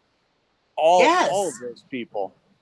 I know, he was right there, and painted all those cloud paintings, and then became a weatherman because he studied the clouds in the clouds, and became the weatherman. And don't forget the artist and the painting. He captured those clouds that he was seeing, and and the paintings he did all at once, and was painted signs, and on whatever. He was absolutely amazing. Yeah, there's a picture of him and Neil Armstrong and a famous pilot. And I can't remember the pilot's name off the top of my head, but he painted a picture for that pilot, and that pilot knew Doolittle. Earhart. Was it Doolittle? Yeah, it was Doolittle. That's right. Mm-hmm. I know, he knew what an amazing life. But can't you imagine Forrest and him with shenanigans, like flying, making their own rules? Because Forrest knew, Forrest knew how to fly anything, any plane, anything, and Eric knew how to read the clouds, like nothing, So I could just see those two. Yeah, get down to 100 feet. I bet we could get way down. Yeah, I wonder if those two ever flew together. I bet they must have. Oh yeah, for sure they have. That's a confirmed thing. Forrest has said that. I don't know how long, I think he's still, like, Forrest had a plane in that whole, I don't know. Right around all the stories get, like 2003, supposedly. I remember Gypsy's Kiss looked into that at one point, and I think they said 2003 is when Forrest kind of stopped using his pilot's license because it had to be activated every 2 years or something. I can't remember. He had to get recertified. Right. I suspect Forrest learned how to camouflage things from Eric. Yeah. Eric wrote the book on camouflage, and he wrote the pilot training manuals or illustrated them. Yeah, Reverence he for was the Wood. first weatherman. Like, Yeah. And Tom Mahaffey points out that a reverence for wood tells you to seek no further. Yes, it does. Yes, it does. Seek no further is an apple tree. And so I thought for a while, what if there's an apple tree planted? You know, that's your blaze.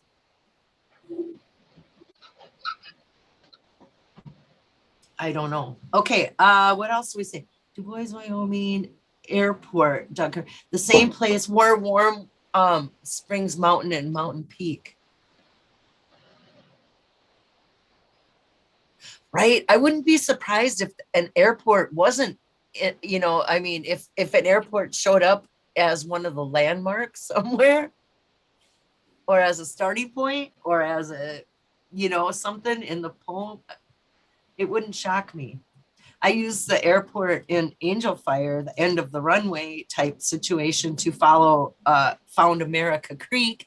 And America Creek, it was like, oh my God, it's not a river, but it's a creek. So I wonder, in America, that's Eric Sloan took his name from that. So it's like, oh, is that Eric's Creek? You know? And that's near Angel Fire. But anyway, New Mexico, that isn't. Apple tree wood is good for barbecuing. Yeah. Yep, page 41 says. Where's Angel Fire? I haven't heard of that. That's near Taos, North New Mexico. Okay. Yeah, that's where I was poking around. That's where I was when the chase ended. When it was announced Jack found the chest. That's where my research. 6th. Yeah. That's where I was in my research game. Moved from, I was north and then went to New Mexico to look at the Eric Sloan, because Return to Taos, the book by Eric Sloan, and he wrote Return to Taos twice. He wrote 2 books. So it's like Taos was really important to Forrest. So I found a lot of connections up there. So anyway, he bought, not Joseph Henry Sharp, not he bought the house that Eric Sloan rented from Fession. Yeah. Mm-hmm. So all that is in that area. Anyway, I like it when Susie says, you know. You guys know. You do. Oh, 5 Leaf, what do you have to say? What do you think of all this? Is your head just spinning with ciphers in a cipher soul? I am really, wow. I'm just kind of like, I don't know. It's like dopamine right now or something. It's just, yeah. There's that dopamine reward for something, you know, when Making your a connection. mind is a resolution to something. Yeah, you kind of get this big release, you know. It's just, it's wild. It's really wild. Uh-huh. On that. When I thought I solved it, when I was up in Butte, Montana, thinking it was like, he's pointing out the destruction we've done, and Butte, Montana is like a ruined town because of mining. And it was like, oh, maybe this is what's all about, the environment, you know. But when I figured out that solve, it was like, oh my God, this is it. It's so beautiful. Like I was crying and I was amazing. Thank you, Forrest, man. Oh, wow. Oh my God. It was so bad. I've been in there before too. I've even had other people like, oh my God, we're going to get it. You know, I've done it all, man. They've all been like, oh my God, I'm a believer. Like, let's go. And then, you know, just so many times, so many tries, you know. Yeah. Fun, you know. It's fun. Yeah. Tom says it stands at 6 as a tribute to Forrest Fenn. I believe it could very well be. Hear me all and listen good. Is that the ringing of the bell, or ringing the town crier? When you put here through the poem in my code, HEAR, as Yeah. what, 8, 1, 5, 18, you get that way down in the poem, about 2/3 of the way down, one line says enty, like ENTY, Uh-huh. and then you skip a line, then it's east, as if to say 20 east, but it's enty east. That's what the word here does in the poem. Nomadic Trippy. Madman wants to show me or say, how did you find that ID card thing? You know what I did? I actually put this on my printer. I put this on my scanner printer and then I blew it up, made it big. Mm-hmm. So I could see that ID card, on an 8x10 or, a regular sheet of paper. And I'm looking at it and it's like, okay. So I'm like, okay, what is this telling us? What could it do? And so when you follow that tape line, you take the I from the identification card. It's like the tape line includes the I and then the N from name in. So it's like in, and then A from address. So you get in A, and then CI is highlighted, CI, and then underneath it, PH is highlighted, and then E, and then half of the M is cut in half. So, What? So if you look at half of that, and so if half of that M is cut in half, it looks like ER. And then under that, it's in Social Security is the line. It's what's highlighted is SO. So in a cipher, so that's the end of the tape. Oh, that's so awesome. That is so freaking awesome. Wow. It's That's a following major book hint. Yep. That is awesome. Telling you, that's going to be worth something. You think? Okay. Mm-hmm. And it's on both ends. And I found that when I found it's like, oh my God, it's got to be in the cipher. And I blabbed. I mean, I made a video about it way back in, I don't know. Things go right. That's worth money to you. 2018 or 2018, I'm sure I made a video about it and showed the thing. It's like, look, everybody, it says that as cipher. And I actually, showed the big printout and, made it, highlighted it so you could actually see what I was talking about for those who didn't have the book and stuff. And then it talked about the 2 X's that are on the, if you follow the tape line down, it points to the X, that corner of the tape points down to through the M, it stops at the M, but it points anyway. I got a big imagination. Transparent sticky paper, cellophane tape. What's that? Your name is attached to that hint in the book, which is almost a freaking clue, if not several. Okay. I'm glad you find that one. I know. I was happy when I found that, it was like, what? But I never did anything with it. I never used it or didn't know how. But when I find whatever I find, I just shared. It does what the book is meant to do. The hints in the books confirm clues. When you're working on clues in the poem or whatever, from the poem to the elements or jumping to the map, the books confirm the hints to the clues. The books are the hints that confirm the clues. They're not the only ones. The clues self-confirm 2 to 4 times each. They self-confirm by having an entry clue into the one clue, then a clue beyond the clue that it told you to go to. Then it can confirm 2 more times through other strange things in the wordplay. So you're not bothered that Forrest himself said you don't have to know about ciphers? That doesn't. Forrest said he said you didn't need Latin either, but he said 17 things, 14 of them are no good. He put 3 of the good ones in with 14 others. What's new? He said decipher the poem before. I mean, those automatically cancel. But then your clue, your hint, and my clue go 2-0 over those two canceling each other out. We are Okay. +2 for mine now. Okay. So Yep, saying no we all get- ciphers doesn't work anymore for anyone. Spread the word. Okay. My beer If just my tone doesn't sound right, that's not you, dear. That's a lot of people that stamp their feet when the cipher shit comes around. They just stamp and cry. So that's where I'm at. I'm celebrating good cookies with the tea. cheers. Oh yeah, this is fun. Flamin' Dr. Pepper, Hooley says. For us, you know that Dr. Pepper was the name of the archaeologist that worked with at Chaco Canyon when Richard Weatherall found, Chaco Canyon.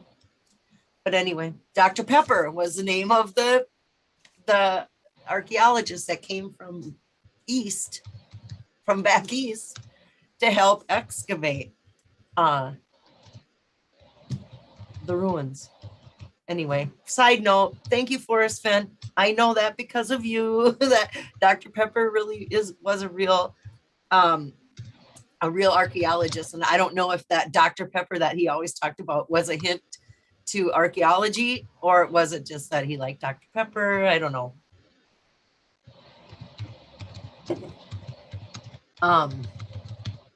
What else? I'm reading Morse code is there, brilliantly applied. Do not mess with my poem, because otherwise the code would not work, says Zozo Rocks. So he's got Morse code.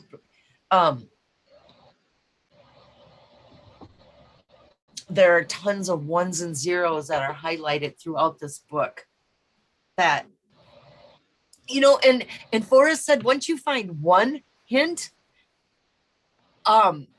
the others get progressively easier. So it's like you have to figure something out, and once you got it, the rest go. And so that's why a cipher makes sense, or that's why Morse code or whatever makes sense, because it would be a something for sure. The Zozo Rock says that the clues have 3 answers: location, adventure, and reference to notoriety. Huh. I'm here. Hi, CG Doc. You made her. How's it going? David Crump, Mr. Pibb. Another Dr. Pepper knockoff.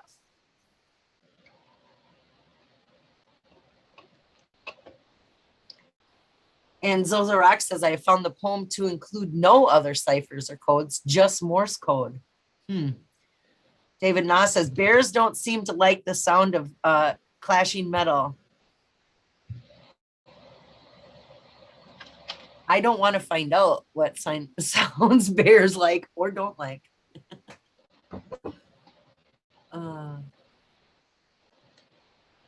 Yeah. Come in and explain, Zozo. You don't have to show your face. Here's a Zoom link.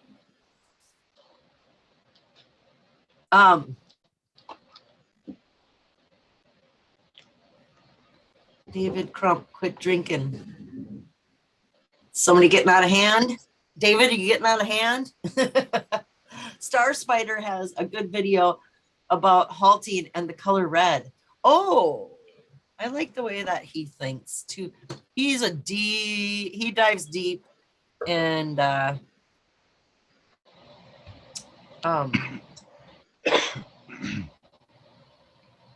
yeah, because okay, so what about the color red? That's right, the do not touch in the book. It's obvious and it sticks out. And why is it there? So that has to be and it's teachers with ropes. Red decodes also from the poem. It's kind of like the scarlet letter, isn't it? Yeah. Do not touch. Kind of like, now I'm looking for what page it's on. I can't believe I don't know what. It's right here. Do not touch on page 111.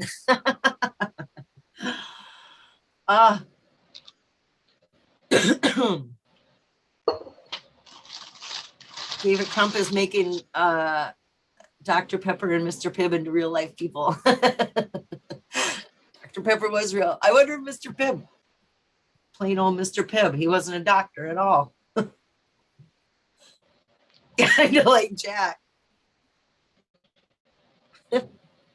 But you know what? No, he is a doctor. He got his MD, our finder Jack.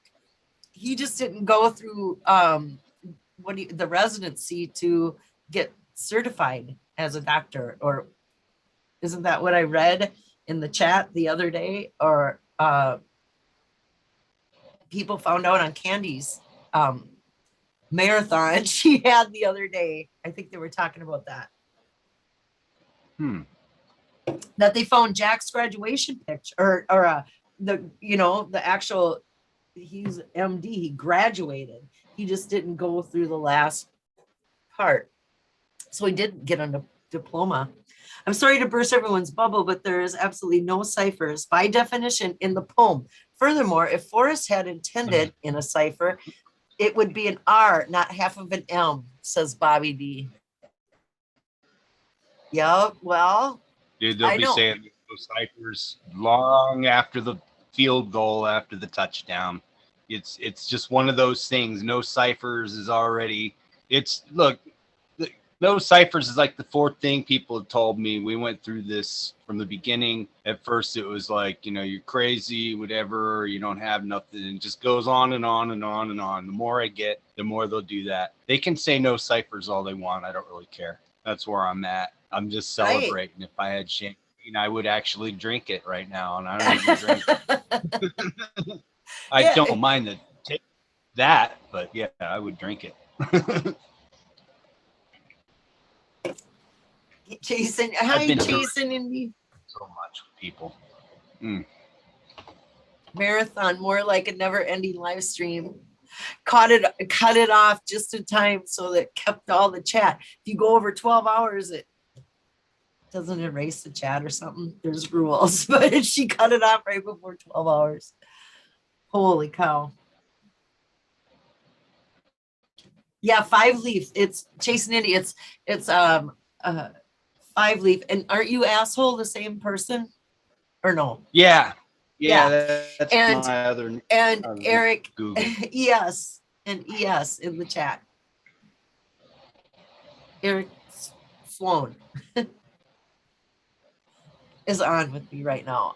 Yes, I'm just hanging back and listening. Yes, that's fine. That's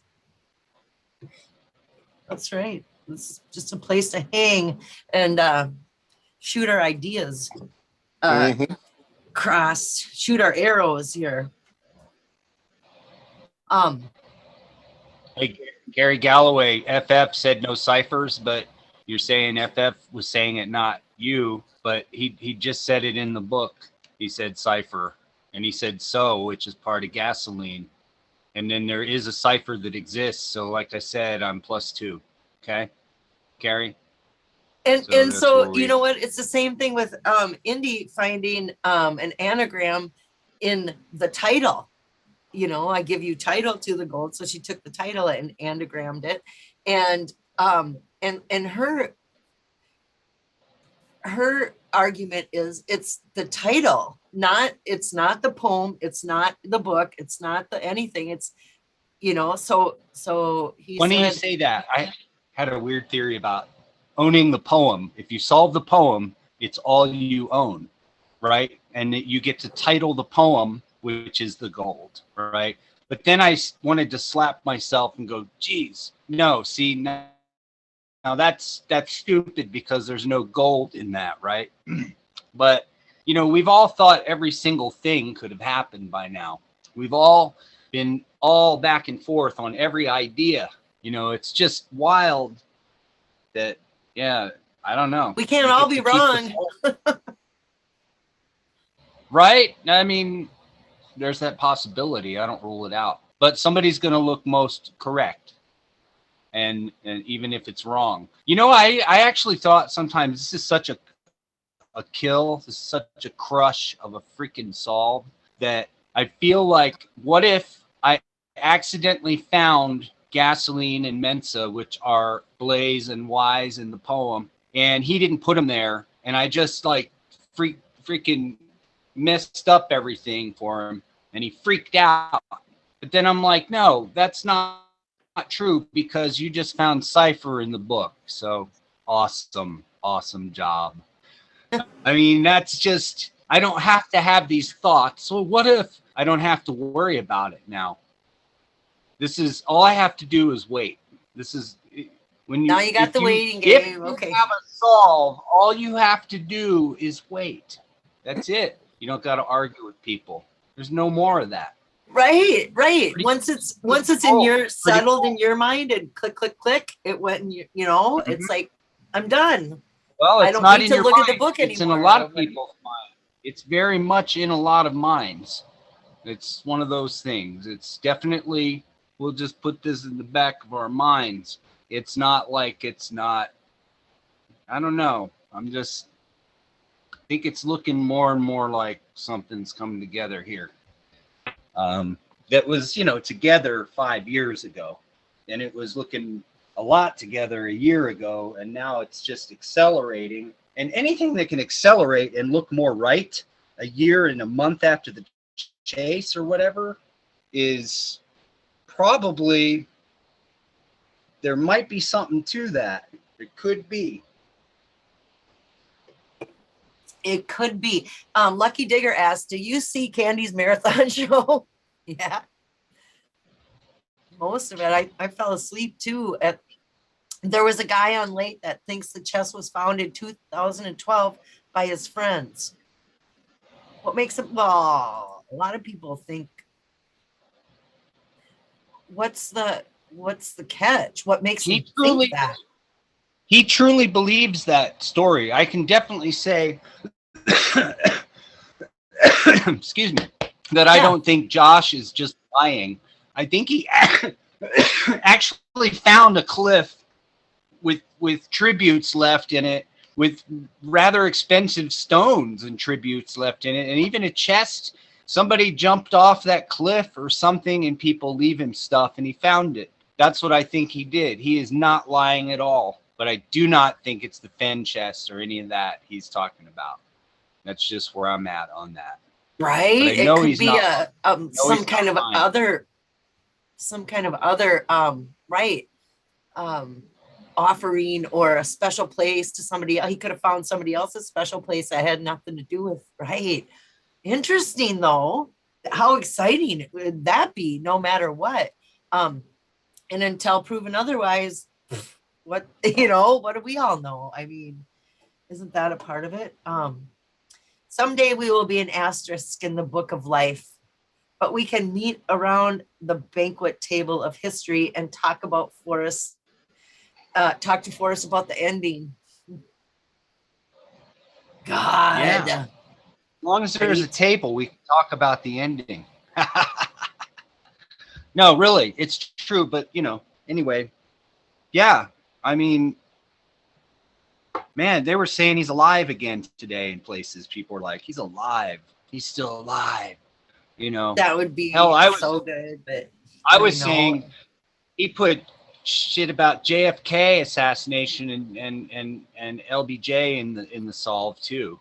But I was like, I don't quite have enough, but I'd love to open that can, and start streaming one day. But I have stuff. It's why the government is in this thing.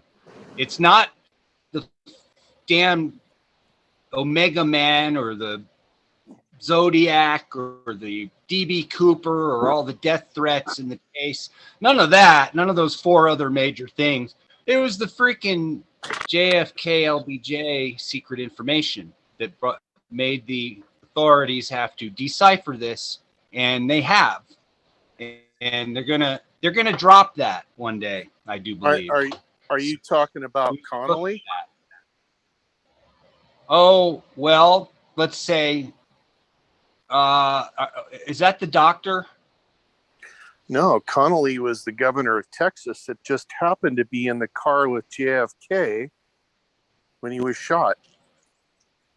I think Fenn's Dallas buddies told him something one time. I think Fenn, Waco, I was living right down the 35 from there, San Antonio, but Waco is halfway to Dallas from San Antonio. You're pretty much going to get up in the neighborhood every 2 weeks. He had some buddies. I think he learned something about some things about the 60s. I'm pretty sure of that. And it's going to be interesting to find out if anything else. Connolly was his buddy that he bought those fake paintings with, and Connolly was in the front seat when JFK was shot in Dallas. Exactly. See, I'm gonna tell you, I'm waiting on this a little bit. I have a little more to find in it, but I think Fenn may have implicated other people in that, because then if that's so, then he probably did kill himself last September. So that's sad, but he wasn't expecting this. Well, he warned us all already. But so it wouldn't be too hard to believe. In the first book, like he knew he'd have to kill himself. Because his dad did it, and he respected that, and he wanted to do it on his own terms. Gallatin Ghost says, if you say D.B. Cooper 3 times, Alan K will appear.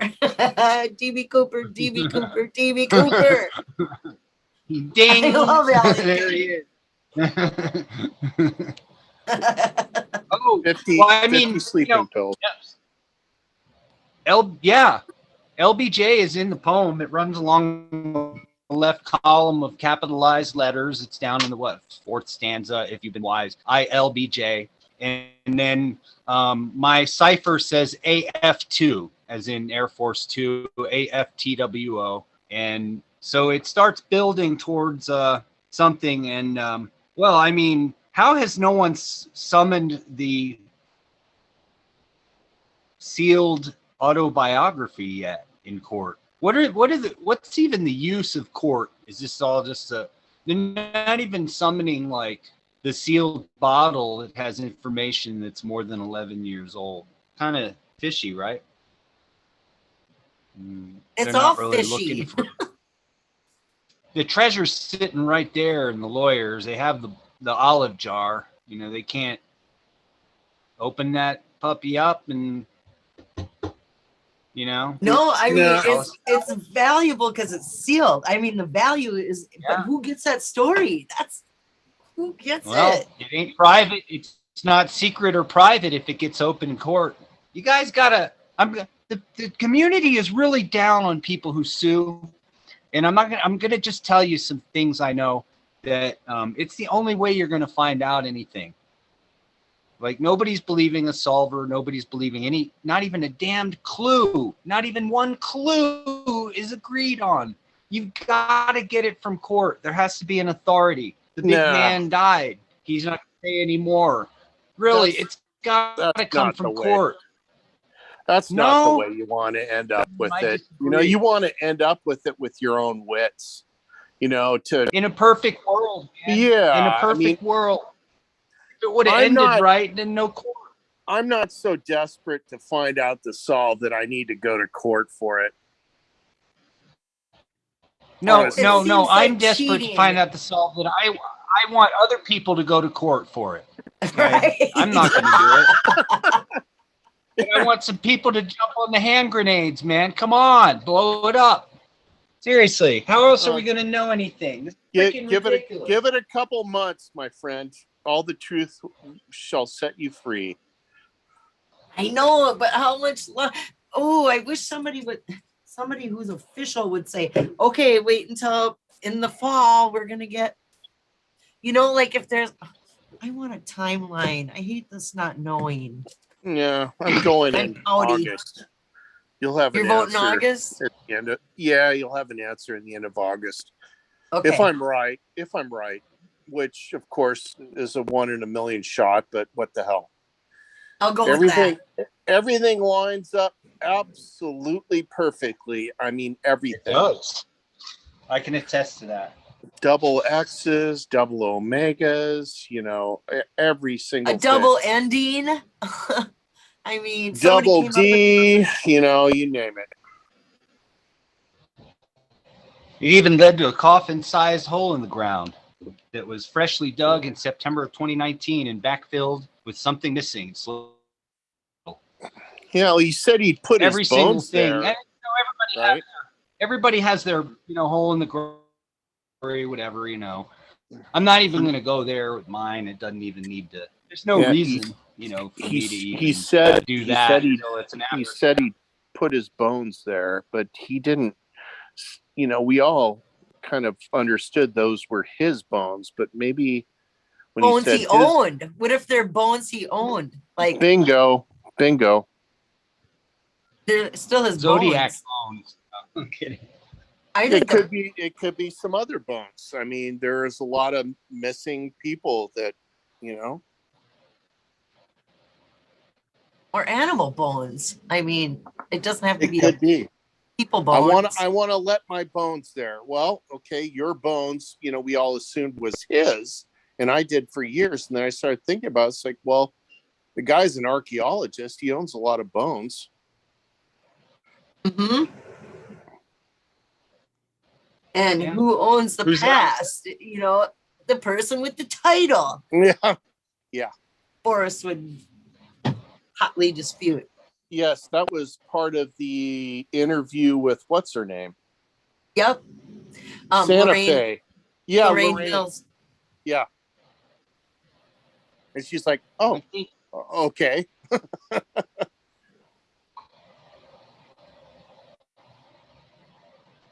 I think we're going to find that the government was watching this, pretty sure. Now, I don't know if they're doing a grand jury investigation.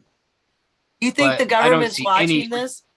I don't see any reason for any criminal proceedings or any shit like that or grand jury, but I do know that they're using the full force to decode and see who's right and what it means. If something generates 8 times 24 letters, 192 letters, they want to try to figure it out because he might be talking about when he worked for Nixon or something, Can you imagine this whole thing? And he loved history and he wanted to record this to, isn't there something more in life? He's 100% that the solver is going to blab about it, and he's right. He's right about that. Somebody will do it, I'm going to go back to into my chat, and I forgot who had already asked me to go back to the preface and look for 111. They found numbers, but I'm going to show you. Oh, here we go. I've got another person entering the room.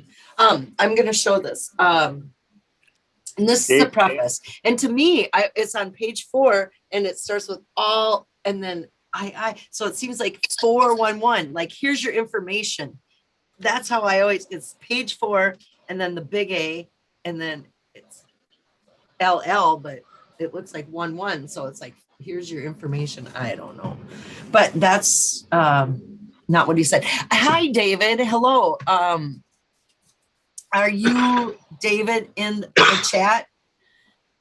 Oh, he left. It's okay, David. You don't have to. You can try again.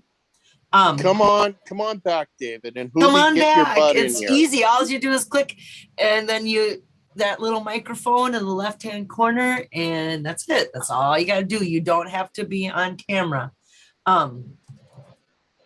Susie, Trump and the current president, name slips my mind, is watching you. I promise that nobody There's except for Washington. you guys gives a crap when I'm doing. I mean, I can't imagine. Nomadic Madman, thanks for the laugh. You know how Who many? else is here? You know how many unique words are in the poem? 100 and how much? I forgot. I used to know. Probably about. Contractions are not words; they're combination of words. Yeah. Do you count the contract? Yeah. So that's one word, or is it? Do you count the contractions? No, as no, two it's words? two, but unique words. You know how many unique words are in the Oh, poem? unique words. No. How many? Use once. 99. Oh. 99 unique words. I swear to God, I guessed it when I said 99 about 30 seconds ago. I just guessed it off the top of my freaking head. Yep. Weird, huh? Yep. 99. Yeah. Never counted. And Chase and Ace says, look, what imagination is Sometimes more you can see everything. It just flashes. imagination you is know? more important than knowledge. Einstein. Uh-huh. What is Einsteinium in the Is- periodic table? that's 99. Bingo. Thank you, Davio. My head, yeah. Look into Bingo. George. It was suicide between Fenn and George and others.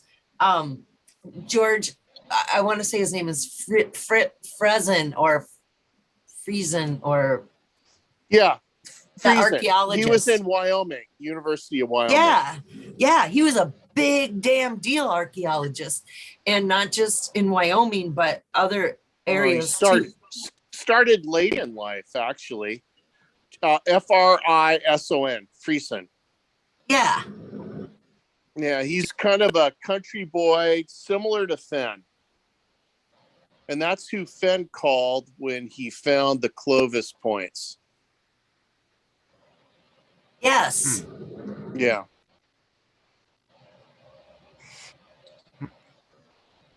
That's pretty neat, man. And they died on the same day. That's the thing. He died the same day Forrest did. George did. Yep. Oh, wow. Yeah, they were pretty tight. They were. And I think they both, can you imagine those two coming up with a plan to like, ooh, how are we going to make, people keep. George Friesen investigated a bunch of like what they used to do. The ancient peoples of the United States would drive buffalo off of cliffs because they didn't have the ability the to buffalo shoot. jumps. Right. Mhm. And that's George Friesen investigated a whole bunch of those. And they're all around the Bighorn area. There's one right Yeah. by that was the first thing I said when I'm like, where is the buffalo jump near Cody, Wyoming? Where is the buffalo jump near Cody, Wyoming? Because that has to be, because there's gonna be bones. There's gonna be bones at the bottom of that buffalo jump. No matter, there's gonna be an archaeology's but anyway, so leave my bones. And so what if it was below the cliff? What if it's below a buffalo jump? And that's exactly what that Buffalo Cowboy chapter, if a buffalo named Cody pulling a car, if that's not a buffalo jump in an illustration, I don't know what is, And do you know who wrote the first, when Forrest was 9 years old, he found his first arrowhead, right?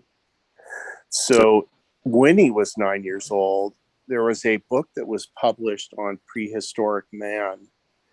The person who wrote it was a woman author. Her name was Hannah Marie Wormington, I believe. And she is associated with the rise of the Denver Museum. Interesting. Yeah, it's like, I actually bought the book. I haven't had a chance to read it, but it's Hannah Marie Wormington, I think. or Worthington, something like that. But she wrote the book that was kind of like Forrest San Lazaro Pueblo book, kind of a introductory book for kids. And I'm guessing Marvin probably got it for Forrest because it came out in 39. I wonder, I bet somebody in this room maybe knows.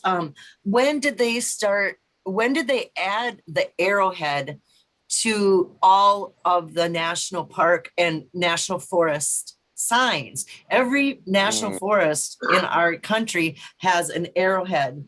Look for a good arrow, or look for an arrowhead. I mean, you're going to find that at every park entry. But I wonder when that became the symbol that was added to signs. I wonder when that all took place. But that's what it always reminds me of when he talks about looking for arrowheads. It's like, oh, there's one right there. Chase and Indy says, you know what? Sean has no right to be upset because he made this information public and we're not idiots. We connect the dots. He could help bring closure if he wanted to. He's hiding something. Oh my God, there's a coincidence here. I'm glad you brought that up. The arrowhead was authorized as the official National Park Service emblem by the Secretary of the Interior on July 20th, 1951.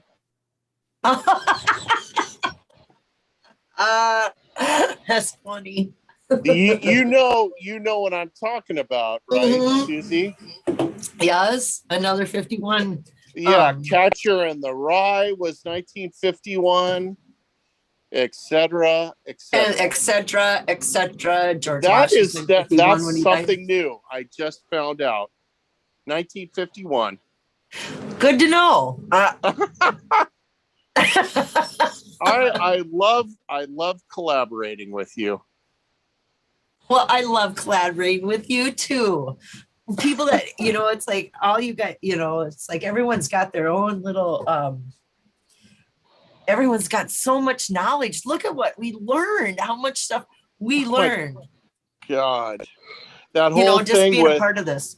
Where the Norman Rockwell thing, where it's Saturday Evening Post, right? That's 1951.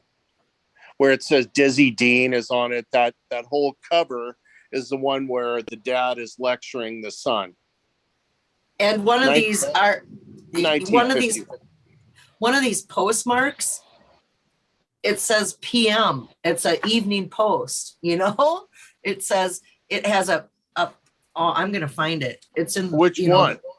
I know which one. I don't have my my handy dandy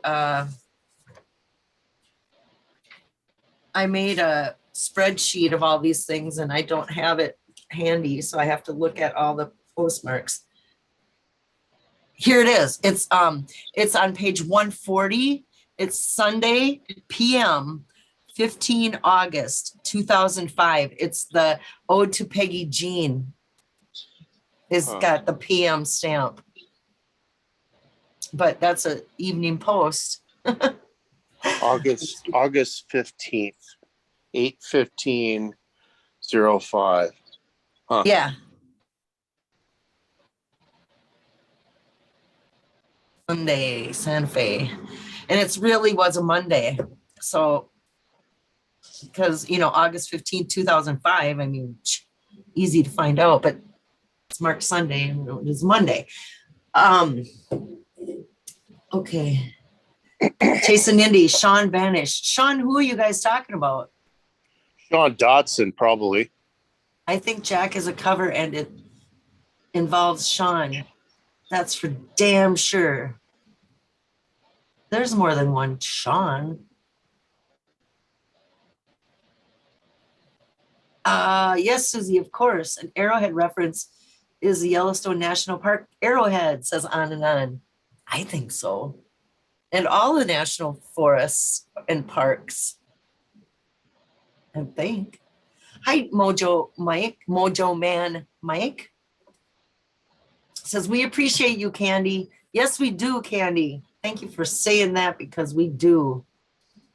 She can talk some, she can dive right into these conversations as well. Yeah, somebody tell me in the chat, Sean, who are you talking about?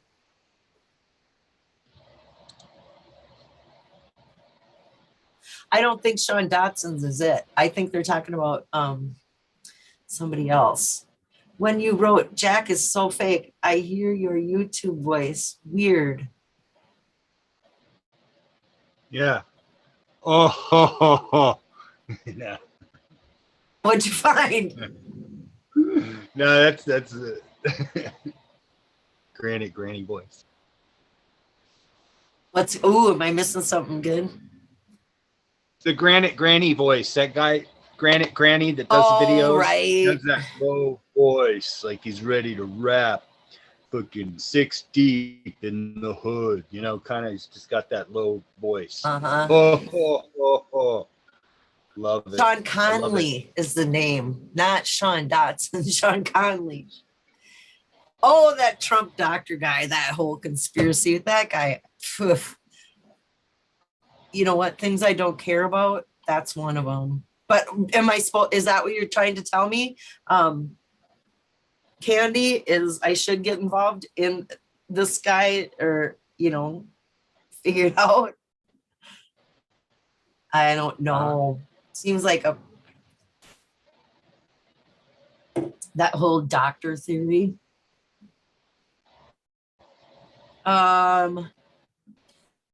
Susie, so do we all agree that Forrest Fenn made the fake Blaze and the real Blaze? Ooh, that's a good one, No. Doug. You don't think so? No, I don't think he made the fake Blaze. I think probably another searcher did. Why would he spend the time doing that? Okay, here's my theory about that too. What if somebody really did find the chest and made the fake Blaze and took the emerald ring out and left all the rest of the stuff? Because that emerald ring is gone. So what if somebody actually did find the chest how many and make of a the fake gems, Blaze? How many of the gems did you actually see when he said hundreds and hundreds of rubies? They're all in the dragon bracelet. That thing is encrusted with ruby eyes and emeralds, and I don't know. I mean, it's like when he explained all the gems, I don't know. I didn't see them in the pictures when and the emerald Jack. Well, an emerald ring, and then that dragon bracelet has ruby eyes, and I don't know how many diamonds. How about countless diamonds? How about the salon sapphires that he talked about? Remember? 2 salon sapphires. Right. Where are those? Yeah. Did we get to see those? I haven't They seen were them. the 39 carved Aztec animal fetishes. The sapphires were in those? No. They were like carved Aztec animal fetishes. There were 39 of them, like little, would dangle from a necklace. Right. Those never turned up either. Those are a big deal. You know, each one of those is like an Aztec fishing hook. Have you ever checked the value on those extremely thin flake Aztec fishing hooks? Last time I looked, they were $4,000 a piece, and that was over 10 years ago. So huge. It's huge. Yeah. There's a lot of things that thousands, hundreds of thousands. Yeah. And if you remove the story from it, that's what they're worth. But don't you think just being a part of the Fenn treasure, all those things have more value? Yeah. Collectively, Just like if you were to sell it all as one piece, it would be a huge thing. I mean, I think Forrest wanted to be sold to the Smithsonian of all places. Yes, me too. He's mentioned that. And I was born in Washington, D.C., and I'll see to it. His bracelet, his silver bracelet that was only worth a few $100. That turquoise came from Richard Weatherall, is Chaco Canyon. If No. you take, but the thing is, if you take the bracelet away from Forrest or away from this chase, it just becomes another bracelet. The story could get lost so easily. That could, I mean, he made it so now that story is attached to the bracelet that is not going to get lost. That little bit of where that came from. And I think that's his like archaeologist in him, Forrest, the way he thought about these things. And it's like, if that just ended up in his jewelry box and never went anywhere else down the line, it would just get sold as it, and the next person that got it would not know how wonderful and special this bracelet really is. So it does. No. And for all of us not to have, he kind of gave us what's in the chest in the book. He gave us a outline of, here's pre-Columbian gold, animal figures, ancient Chinese human faces carved from jade. Yeah. The 17th century gold ring with a large emerald that was found in the metal detector. It's in this book, but it's gone. So it's like, prove it. And that also boils down, kind of goes to prove what was in there. It's Jack could have took a bunch of stuff out, or the finder, or whatever, or it could have been designed that way to take a bunch of stuff out. And go ahead. I don't know. Let me. There's a hierarchy of belief, right? So there's the topmost thing we won't talk about, any of us will ever talk about, now that we're in this so far, is whether or not Forrest actually hid a chest outside somewhere. And then the next thing nobody wants to talk about is if there's a solve that they don't have that is something Forrest intentionally designed, and on and on and on down. Look at it as if a graph, like things that people won't talk about. Now, you were talking about the things he hid, that left in there or took out of it or whatever. My idea on that is that apparently by the pictures and everything and the inventory that was shown, Forrest did not really care about the solid gold items, much of anything like that. He cared about other things besides just gold. So all those things were gone. Is a gold nugget. A gold nugget is, there's more gold nuggets. Nothing makes that one gold nugget anything special than another gold nugget, except for it's in that chest. 265 gold coins, 2 giant mirror plate things, a bunch of gold nuggets, large, small, whatever. Those are the things he cared the least about. He never mentioned the replace mirrors. That. He never mentioned those the seem mirrors. to be put in there. It's like he gave away more of the heavy gold that he didn't want because all this other shit was missing. Anything carved stone, the ring, the Aztec fetishes, the different stones and rough, uncut or cut, whatever, they're all gone. They're gone. So those are the things he cared about, and I think paid the press with all the gold. Was the gold nuggets that were as big as a hen's egg that he talked about so many times, were those in there? Yeah, that showed up in pictures. But here it says right in the book, I'm on page 130, an antique ladies gold dragon coat bracelet that contains 254 rubies, 6 emeralds, 2 Ceylon sapphires, and numerous small diamonds. So all that he was talking about is contained in the dragon bracelet. It's in one bracelet. And the ring with large emerald. That's what he says right in the Thrill of the Chase when he's describing the content, right? There were loose gems too, sure. No, it says an antique gold dragon coat bracelet that contains 254 rubies. The bracelet contains the rubies, the emeralds, the Ceylon sapphires, and all the small diamonds. Weren't they plucked out of that bracelet? Weren't they all plucked out of that bracelet when it was shown in that meeting room?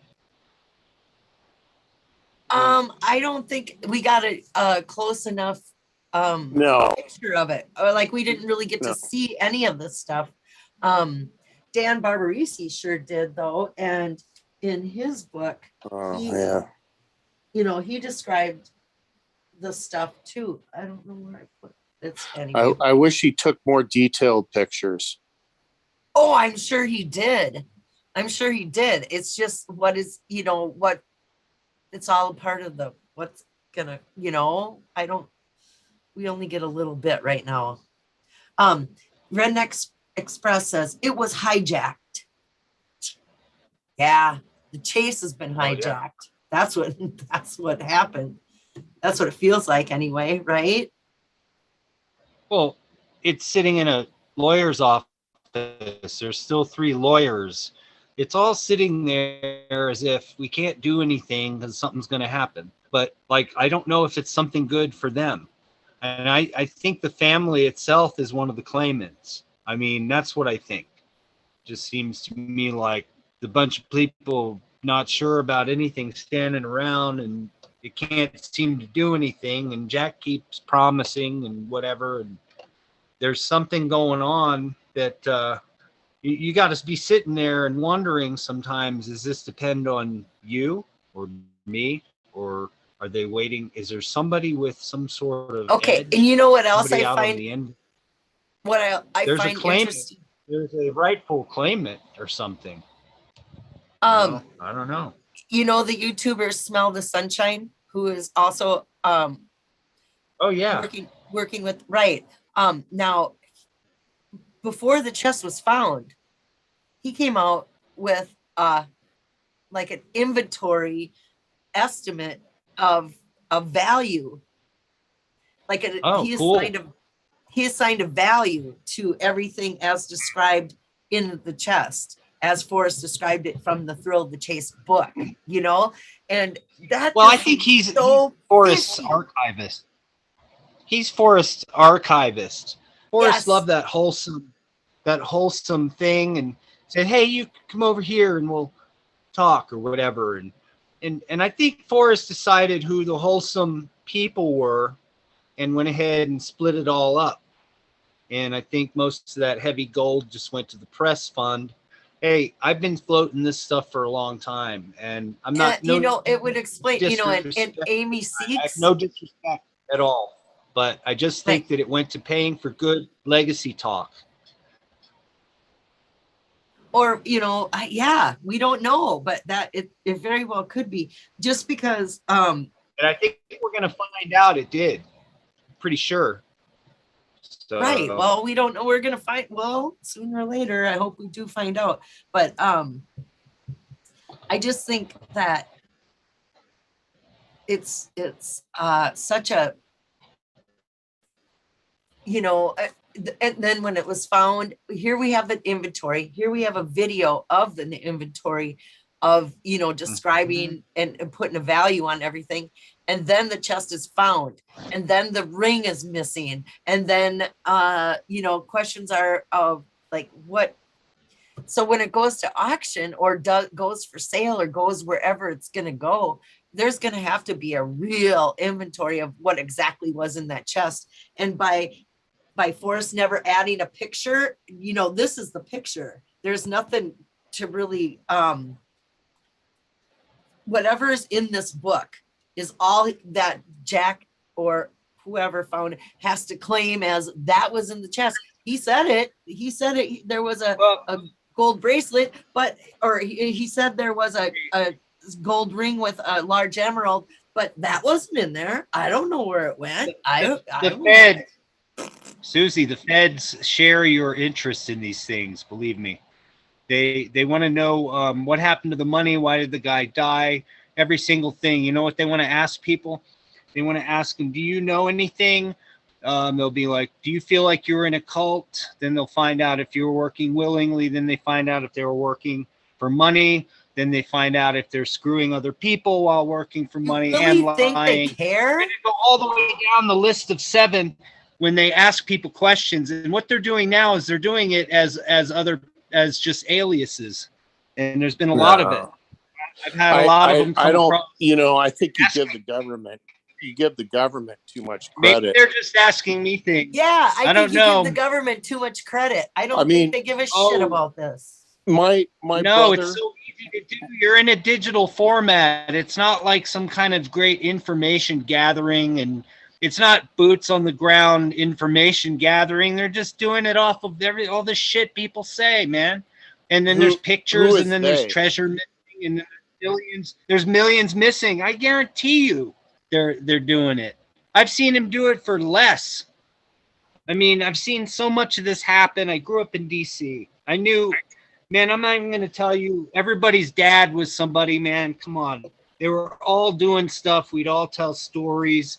We knew about this shit by age 12. I swear to God, dude. No Well, joke. your background no has joke at all. tainted you in by your experience. My I live brother. down in South Texas, and I see what they're doing, all the drug dealers and cops there, and that was very unprofessional compared to what I used to see. One kid's granddad, literally, when I saw the X-Files and the guy playing the face and everything, the smoking man, I'm like, that's Jeremy's granddad. Swear to God. I mean, you can't make that shit up. It's fucking real. And the guy's right, a black briefcase and black suit and hat guy out of the 60s who was doing amazing things. He took us to Carter's inauguration, took his grandson, family, and they invited me because I was a few doors down. Got to go to Carter's inauguration. That's wild. That's an amazing story. Seen it all. Yeah. You guys, I met Stephen King. I have to take a potty break, You know? so I don't know if I should actually take a break or should I end it here? Do you guys want to hang Take out a for a break. sec? Oh, we'll Okay, hang I'll out. be right back. I mean, I literally, the bathroom is right outside my door. We'll So, be here. No okay, problem. I'll be right back, you guys. Stick around. Okay, we're here. No, okay, so look, how do I say this shit? How do I say that? Oh boy, God, You know what do I tell something. you? My brother has worked for the government since the 1980s, and one thing that he said, which really sort of made me laugh and made me realize, he said, the government is too inefficient to pull off some of the shit. They're just simply too inefficient. And I work as a subcontractor for the government. And, I agree. They don't have their shit together. Some of this, I think we're just giving too much credit to the government for pulling off this stuff. Eric, in 1969, would you say the government was bigger and better than it really was, or was it less so in 1969? Compared to today? No. Just compared to being highly efficient and good and ahead of things. Was it actually doing that in 1969? Well, I've read books, like Theodore Roosevelt. He wanted to actually make the government more efficient, just to save money. And he couldn't do it. They're just, in 1969, I'm sure it's the same as it is today. You got lobbyists, you got just inefficiency. I don't think that the government's a very efficient animal. And, to create that the government has some conspiracy for this whole thing, I think it's giving our government too much credit, honestly. But, if you want to believe that, that's cool. But I don't think our government really cares about Forrest Fenn. Are we in a time of limited government or extended government? What did I miss? Right now. Government. I don't think, Eric, what? I'm with Eric on this. I don't think the government gives a rat's ass. I don't Forrest know Fenn's where face. we're at. Are we in a time of extended government? Yeah, I well, think but so it's what? That's basically still been about the same. It's about the same as it always has been. Yes, it always just. I think so too, and I think that this is small potatoes in their world compared to what other things they have to worry about. They don't care. They don't I care. don't think they care. I think that's overestimating the government too, but I don't know. I really don't. It could come on. I was like, holy shit, you know, I could look out my window and see some black cars. I don't. Yeah, I'm not, something, I don't disagree with you, but I just, you could be right, but my gut feeling says, I mean, the government's too friggin' inefficient to pull off anything. and they don't care. They don't Exactly. friggin' care. Unless there's somebody that found Forrest Finn's treasure hunt as a hobby and went, wow, this is, like I'm sure whoever the government. So they're just gonna step back. They don't really care where the money went. Nothing like that. Nah, they don't care where the million went. It's only $1 million. The government deals in billions and trillions of dollars. They don't give a shit about $1 million. And foreign things and they don't care. This is a private care. individual, doing something. You want to take it all and put it in the Smithsonian, my friend? I would. Yeah, I mean, because that's what Forrest wanted. And, if you hang on to it and try to sell it off, don't you think you would be hounded by every Forrest Fenn searcher that ever existed? Seriously. Well, just get rid of aren't it. Well, it's attracted a lot of attention, apparently. Hey, what do you think the solver is worth to the government? The what? The solver. What's the solver worth to the government? Seriously. A few $1,000s. The solver worth in government? Jason Indy says, I want to cut in and say, I was sent a newspaper article that lists Fenn as an ex-CIA agent. And so why would the Central Intelligence Agency care about a treasure hunt? I mean, unless they're hunting more than treasure, I don't get it. If he worked for the CIA, doesn't it depend on the encryption? What? What was that? You cut out. Doesn't their interest in the solver hinge upon whether the encryption is super awesome or not? Right? What if this was like, oh, holy shit, we need your brain to get a job and work with the government? Maybe they would like to offer the finder, whoever cracked this, a job. What I'm saying is you can say no. People can say no, screw that or whatever, but sure, then I'll go quietly off and work for them. But I'd like to make this worth $1 billion if possible, which is impossible to do. It's like 1%, and then you got to do the rest of the work to get there. But there's a lot of dark money. An amazing, wouldn't China, Russia, and the U.S. be watching a decryptor of something major that Fenn did for 15 years? No, no. I mean, it's totally makes sense, right?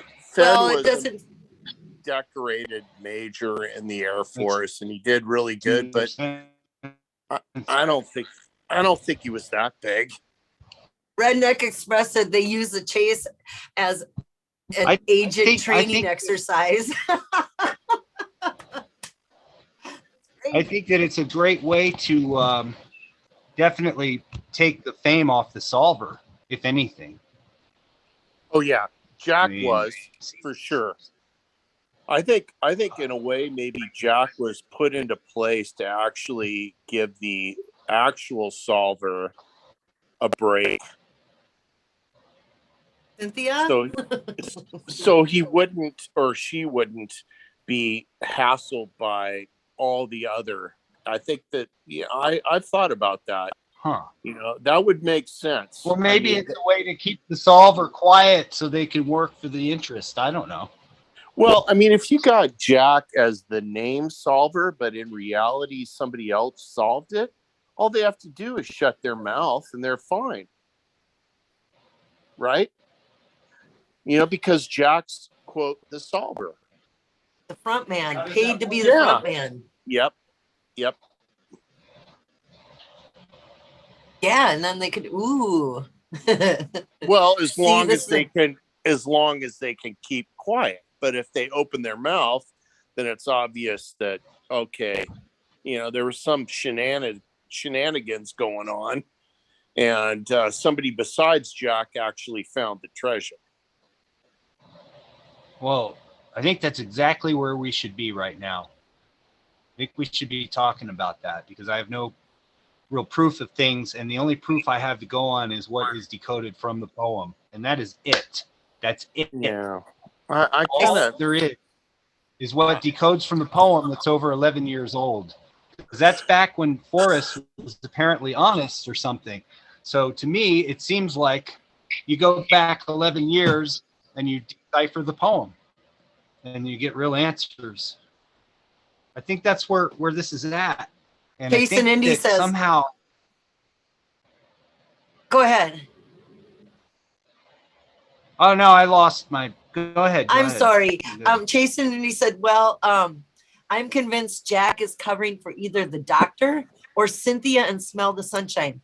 Everything goes back to them. Susie Fennhaven. I like that theory. I'm very intrigued by Cynthia and Sunshine. And Justin Posey. Who's Justin Posey? Manchurian Solver. He's a baseball player for the Giants, isn't he? Is he? He could be, as far as I know. I think he's rich as hell. I think he's got money.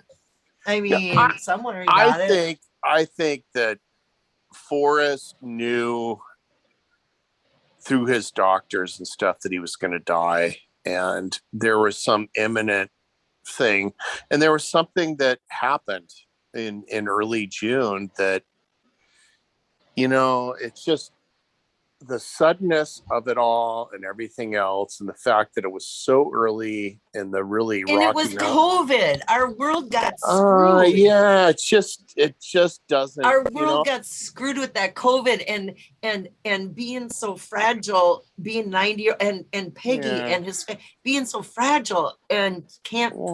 But then and a disease we can't control. 2019 dies 3 months later, right? It's bizarre. But he's telling Dale 2019 that he wants to end it. So I don't know. I don't think these plans being late. Yeah, and then Dale ends up in Yellowstone for quote business.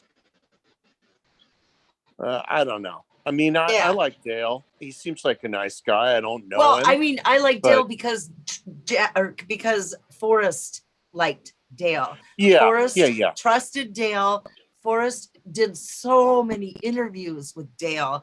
Dale was like a key player in this. He was like his media outlet. He's the one who put the website, was the face of the chase for Forrest when he wanted anything out in the community, whatever. It all went through Dale's website. So he was like and so if he was important to Forrest, he's important to me, I mean, like Dale had a huge part, and whatever he's playing, the role he's playing in this now, I think was definitely a preconceived part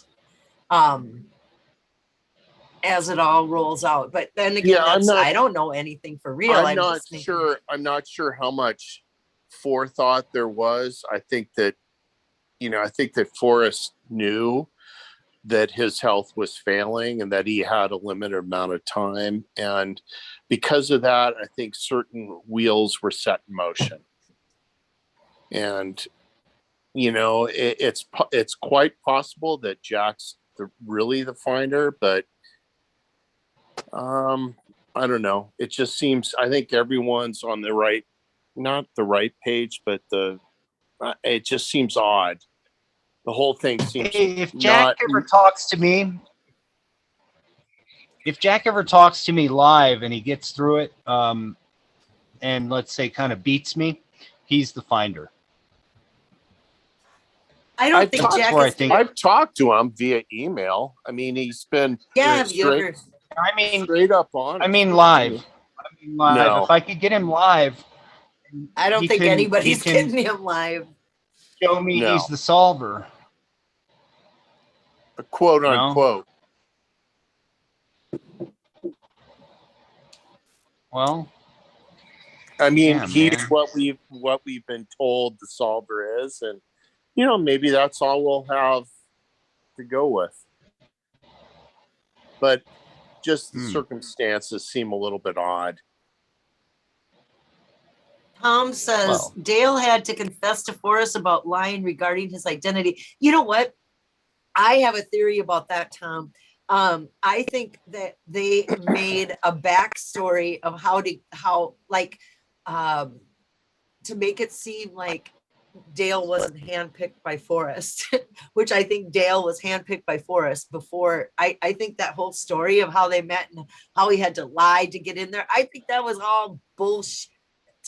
Just to cover, just so they had a backstory that they could repeat and tell about how, so it's just like, oh, this is just some random guy. He made, and so they had complicated the story and they both stuck to that story. And I think that was, Creighton said, I got a guy. And Forrest said, okay. I think there was all these people put in place from the start, but Ren Express says Street has an upcoming YouTube interview with Jack, according to posts on Thor anyway. Oh, well, if Street does, I mean, bravo. But who said that? According to a post on Thor. Boy, if he came out on a live interview, it would have to be, I don't know. It'd be good. I don't care who has the interview, but it would be good to somebody did. If we all could talk to him live, or I'm not sure that Jack isn't AI. Like, I'm not even sure he's not artificial intelligence. He's a real person. Well, but do we know he's a lot of problems? There's too many holes. There's there's not even any crumbs. Not just holes. It's all holes. There's not even any crumbs to hang on to. I couldn't feed roaches with Jack's crumbs.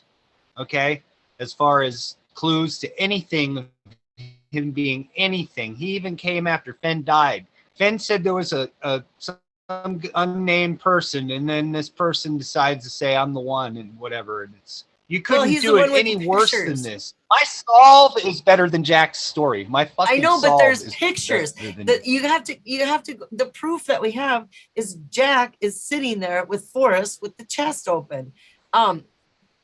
There's our proof. They put a face with. It came out after Forrest died, but obviously he was there with Forrest while Forrest was alive, and pictures were taken with the chest. Well, I didn't see him touching the box, shaking his hand. So, I mean, he's being sold as the guy no matter what, and he's a real person. Okay, he is definitely set up as the guy. And from there, I have no idea. He's set up as the figurehead. And he does seem to write in Fenn's pen and with Fennisms and all of that for over a year or about a year now, or half a year. So he does seem to assume this role of ghostwriter and all this stuff. Who else assumed that role of answering emails in Fenn's voice is Cynthia. And Cynthia's admitted it. Exactly. And Cynthia's told everybody about it. So who isn't to say that Cynthia isn't behind Jack? And it's, don't you think Forrest paid people in the gold bulk to divide it up and pay them to speak highly and direct things? I mean, I can't prove that either, but I have things I can prove, and they have to do with better information that comes from way back. And it's not, the way back machine that is fun to poke around there. David Crump says, Susie, new guest, please. What's the matter? I put the link in, Dave. If you would like to come on, you can come on and change the subject if you would like. He doesn't like our conversation. So, well. Oh, what does he want to talk about? Yeah, what do you want to talk about? Where do you want to go with it? Come on. Join us. Jump in. We're really nice here. I I think Hooley should join. Sure. Change the subject. I There's don't mind. enough. There's enough wrenches. Not about me. There's enough wrenches left over where. Holy, come on in. Sorry, Sledneck. Oh, hi, Sledneck. Are you in here? Hi, Kelly Twiz. Nice to see new faces in here. Sledneck. Hi, Sledneck. No water for me. Tinfoil hat alert, says Doug. It's fine. It's just going over and over. I know, but what would you like us to talk about? Come up with a Well, the conspiracy theories never get come up with a proven question to spark our imagination. You know who's good at that? And- Nomadic Madman. Is he in here?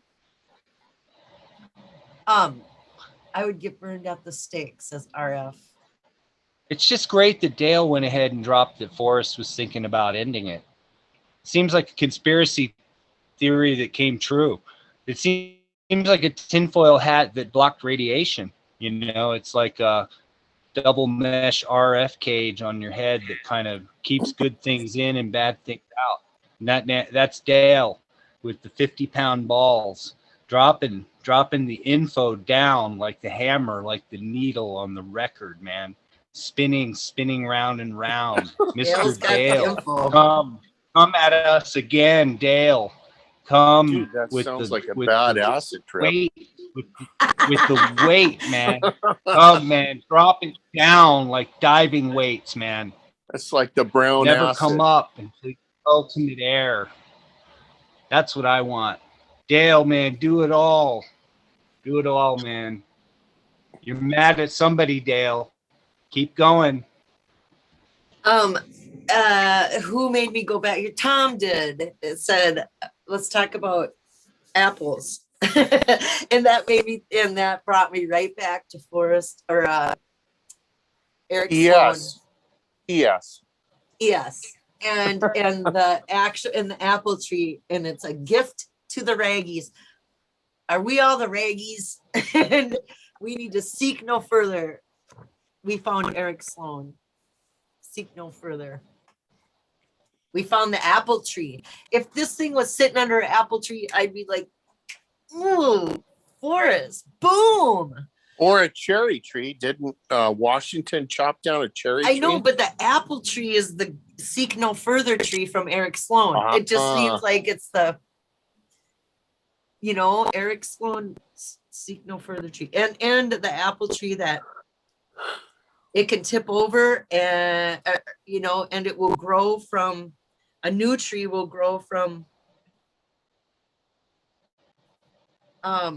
he's so good. Look at this, you guys. There's a seek no further tree, and he has it. This is what it looked like in 1865, and this is what it looked like in 1965. 100 years later, shoots are still coming off that tree.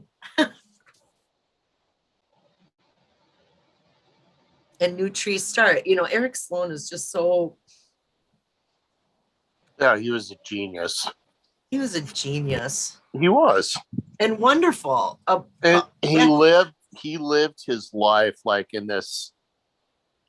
Some of the people that he encountered in his life it's just amazing. Because he had a zest for life, a joie de vivre. Yes. He fully experienced life to its fullest, and that's the way Forrest was too. And he he wanted to save everything about the past and tell us things like this, like how to stack wood, how to make, what is this now? Candlewood, hard maple, hickory, white pine, the amount of heat you can get. I mean, he figured this. Yeah, because he saw that the information in the future was going to be lost. And that is like the same thing that this is what our chase is about. Things are going to be lost, like handwriting, cursive writing is going to be lost. And just like the Rosetta Stone, people are going to look back at some of the old letters and the beautiful fonts that Eric Sloan wrote by hand, and they're not going to be able to read it. And, you know, it's like this stuff is lost. So it needs to be translated into a digital. The only way to keep all our books is going to be a digital format going forward for the future. You know, there's not going to be libraries in the future like we know it. There's not going to be stacks of books you check out. I mean, it's the end of that era. And I think the Chase is capturing that. He saw the writing on the wall as far as what's happening with our language and how much it's changed as far as, you know, see you is like see you soon. You write a C, a U, and soon, you know, so like the words are changing to symbols because of text, our little texting machines, and because of the internet, our language is changing right before our eyes. And just like that person, you know, 2,000 years ago that wrote the Rosetta Stone, persons, 3 different people wrote on that Rosetta Stone, each with their own, knowing how to write their own language, you know, and so all the people could read it is why it was on there 3 times with 3 different languages. So all the people that the king was, or whoever the ruler was, you know, it's like, I'm in charge and I want all you people to know, no matter what, we just took over your little lot of land and you speak a different language, whatever. But so how long did it take? 2,000 years before, you know, nobody could read that anymore, you know, or it took less than that, far less than that. And the same with our book. Like how many years before people aren't going to be able to understand this book any longer? And the references, you know, they're going to go, what is a paper boy? And have to look up on the internet what a paper boy was. And they're going to go, what?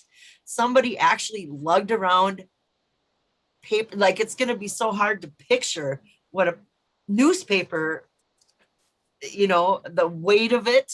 And Forrest made sure to record that it was heavy, that it's just like, you know, you're hauling around, you know, a heavy sack of paper, a heavy load of wood is all that newspapers are. So you know, there went that tangent. Hey, Rob G, I just looked up and saw my name. Hi, Ben. What's going on, everybody?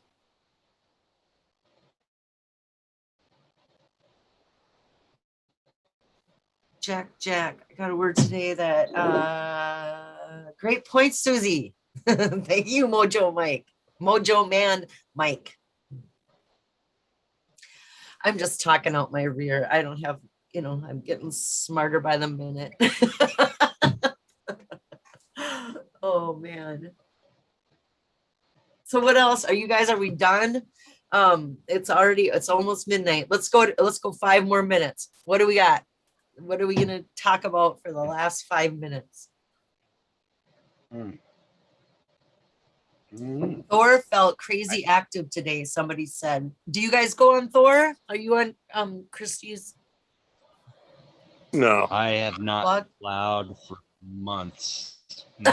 You're not allowed? Whoops. No. I see. And Eric says, no, I'm not, just because I can't figure it out. Well, I can figure it out. It's just I'm not good at reading, and the whole thing is mind-boggling. So I just don't. What's going on, Thor? I don't know. It said that it was like crazy active. There's like Streets claiming he's got an interview with Jack, the Finder. I think I got that on video. Well, I thought Fendi said he was going to interview Jack. That would be fine. Fendi said. I think they're all interview Jack. And then Street had a video waiting room set up saying it's going to interview Jack sometime tomorrow. Oh, really? I don't know. Let's I see. don't know You either. know, a lot of stunts. A Yeah, lot of stunts. If lot they of don't interview distractions. Jack, then they're pretty much sunk in my book for saying that. And, Oh well, yeah. Is that the thing? you Just to know, get, I don't oh know. yeah, he said he couldn't make it. You know, it's all BS just to stir the pot. It's one of those things. It's just y'all have to watch it with information. Got to make sure. Carrie Galloway says you should Everybody go has on to be Thor real and post your ideas. They're guaranteed to disagree with them, and it helps you sort stuff out. Oh, right. You think you got a good solve? Go ahead and post it on Thor and watch the sharks rip it apart. Is that a kind of deal? Well, I thought I had a good solve, and it got me banned because of everybody arguing and jumping in every single time I ever said anything. So I think that's the point of it. Everyone, bah. You know, the last thing I ever asked Kate or I ever said was like, "What are you a pro at?" And then I was banned for life or something. But you know, whatever. Jack says if Street pulls off that interview, I'll give him All right. serious I'm not street really trying cred. to. I don't hate anybody. I don't bother people. It's just strong opinions, and it's very well typed. And I'm an asshole in print and whatever. Doesn't matter to me. I've seen the end of this. I like it, and I'm not worried about it. Right. And everybody does everybody feels like this is their chase. You know, it's so personal to everybody that it you know, it's a sensitive thing, and nobody knows anything. And so, you know, we're all waiting for something to be real. And so it's all this, you know. Jack, get your popcorn ready. David Crump. Oh, Hooli. So much in the chase, so much that gets discussed is insignificant, especially the battles and the people, the teams, and the whole thing. And then everybody's on everybody else's team. They switch anyway, and then even the team, once it gets down to getting somewhere, it disagrees and disintegrates. And every team does this shit. And then whether it's insiders or the pirates or whoever, it's all. And I could see reality television being interested in this. I don't know why, the but cast of characters and the personalities and the strong opinions and it is like TV gold for somebody like, I don't know though, a stranger, strange to the chase. I mean, looking into this world, would they get it? Would they understand? You know, would it be something that anyone else would be interested in? Or I don't know. The only thing that strangers care about is the bottom line. They cared who got the money. Can you prove the old man hid it? And was there any kind of code that was broken and you have proof of it? Those are the only three things that any outsiders are going to see. And you know what Hollywood and the press are going to do with this, the ones that are not paid by him, they're going to go ahead and try to cast him as a shyster. And like the best thing anybody could do would be to show a solve that proves at least that he had intent of encoding something, and whether it's the poem or across the books in the poem or the maps or whatever, and to show that he meant well. And then if there's a truly great solve that's worthy of 15 years, we can then maybe guess that he intended or did hide gold for somebody to find. And you got to kind of look at it from that side.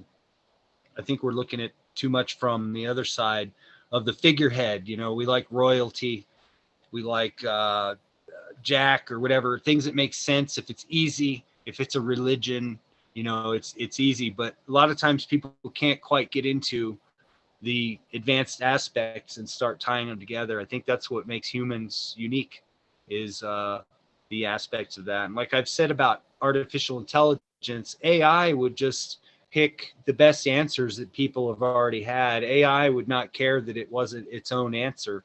It would use your answer and it would take as many as it wanted and pin them all together and say, this is the solve.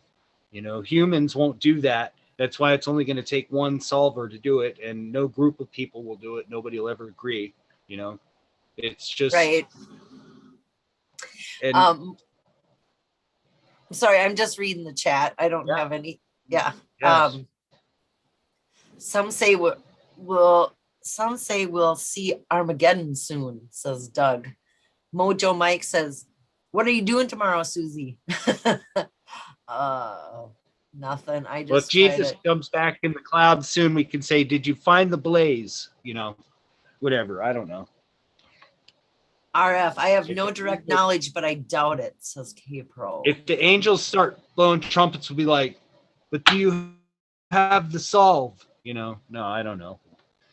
Oh boy. Okay, Sometimes you I think there guys, is going to be a nuclear war it's first. already, we went 2 minutes over. So I'm calling it here.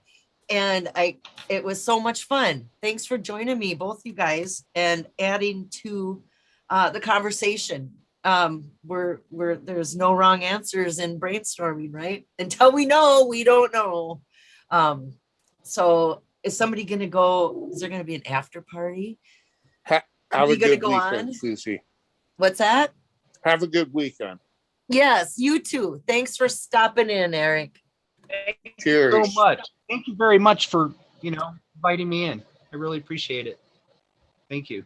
Yeah, you're welcome. Yeah, thanks for sharing your info. I'll see you all again soon. I'm gonna